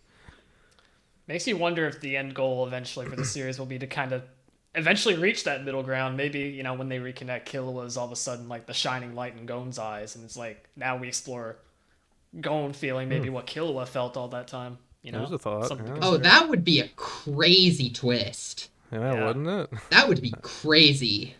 Oh my god. That'd be Food for an thought. interesting route to explore. Yeah. Yeah, because I don't think Gon ever can be that shining light in Killua's eyes again. Like that ship has sailed. There's Yeah. that's just not happening. So for it to be flipped around would be completely insane. And I could see Togashi doing that just because he Yeah. likes to be cruel. Yeah, absolutely. Yeah. As if Okay. Gon hasn't gone through enough pain. Jesus. Oh, well, we'll get all about that in the retrospect for him, surely. Oh But, yeah. Yeah, that's for another day, though. Yes. All right, well, that's it for community comments. Again, sorry that we had to cut it short. But just another reminder, if you want to get in on the fun and the discussion week to week, be sure to check out our YouTube Bluesky and YouTube community posts for when we put out call-out posts for any kind of potential discussion topic. Yes. And again, please do check out the rest of the comments on the community post. There's a lot of great ones. I'm sad we had to cut, but it is what it is. This was a long one. Yeah. All right. Thank you guys. And yes. I was just gonna say. Sorry. There we go. No, Talking go over ahead, each go other ahead. again. I was just gonna say thank you guys so much for inviting me on. It really means a lot that you let me come on and talk about my absolute favorite character. Like, seriously, thank you guys so much. I'm so happy to be here. It was Our our pleasure. Yeah, this was a great time. I loved having you on. And you're always welcome back. We'll try to find something else in the future to get you onto as well. Oh, thank you so much. Yeah. All right, guys, and with that, this has been the Hunter Association. Thank you so much for listening. We are available on all major podcasting platforms as well as YouTube for the video version. Be sure to follow, rate, and review on Apple Podcasts and Spotify. And if you're watching on YouTube, make sure to like, comment, and subscribe. You can follow us on Twitter at TXHXAPod as well as Bluesky at just THAPod for updates on the show and as an alternative way to submit responses to the weekly call-out posts. As always, we'll be here the same time every week talking about Hunter x Hunter. CJ, thank you so much for coming on again. This has been a blast. Where can people find your amazing work online? All right. Thank you again for having me. I just got to say it again because I'm so happy to be here. Anyway, y'all can find me on YouTube. I don't get to upload quite as often as I used to because I have classes, trying to become a nurse and all that. But I'm still working on stuff. So yeah, just join me from time to time on YouTube. My channel is SuccWarCentral, and I hope to see you there. And please go check out their content. They make some great work for sure. Yes, Yeah. absolutely. I loved Thank your Elumi video in particular. That was a really entertaining It's a watch. good one. Oh my gosh, thank you so much. Yeah. All right, and Dylan, where can people find you? You can find me at DJ Tengen. That's DJTENGEN on Twitter and Bluesky. I'm just a big nerd. You guys know this by now, surely, if you're a regular listener. Go check me out if you're interested. Absolutely, and you can find me on Bluesky at Kaige10. That's KAIIGE10. I've been tweeting a lot about Dragon Ball Daima because that just ended recently, so you can see me unravel my thoughts on it there. All right, and for the show, next week we'll continue our Hunter x Hunter 99 watch through. This will be episodes 7 through 9 if you're watching along, or if you want to start watching along now. And we'll have that community post up within the week, so you can tell us what you thought about those episodes. And with that's all we got this week. So we'll see you guys next week for that. Thank you for watching this. If you watched the whole thing or listened to the whole thing, thank you very much. This was a long one. Yeah, for sure. And we'll see you next week. Yes, see you then. All right, see you guys next time.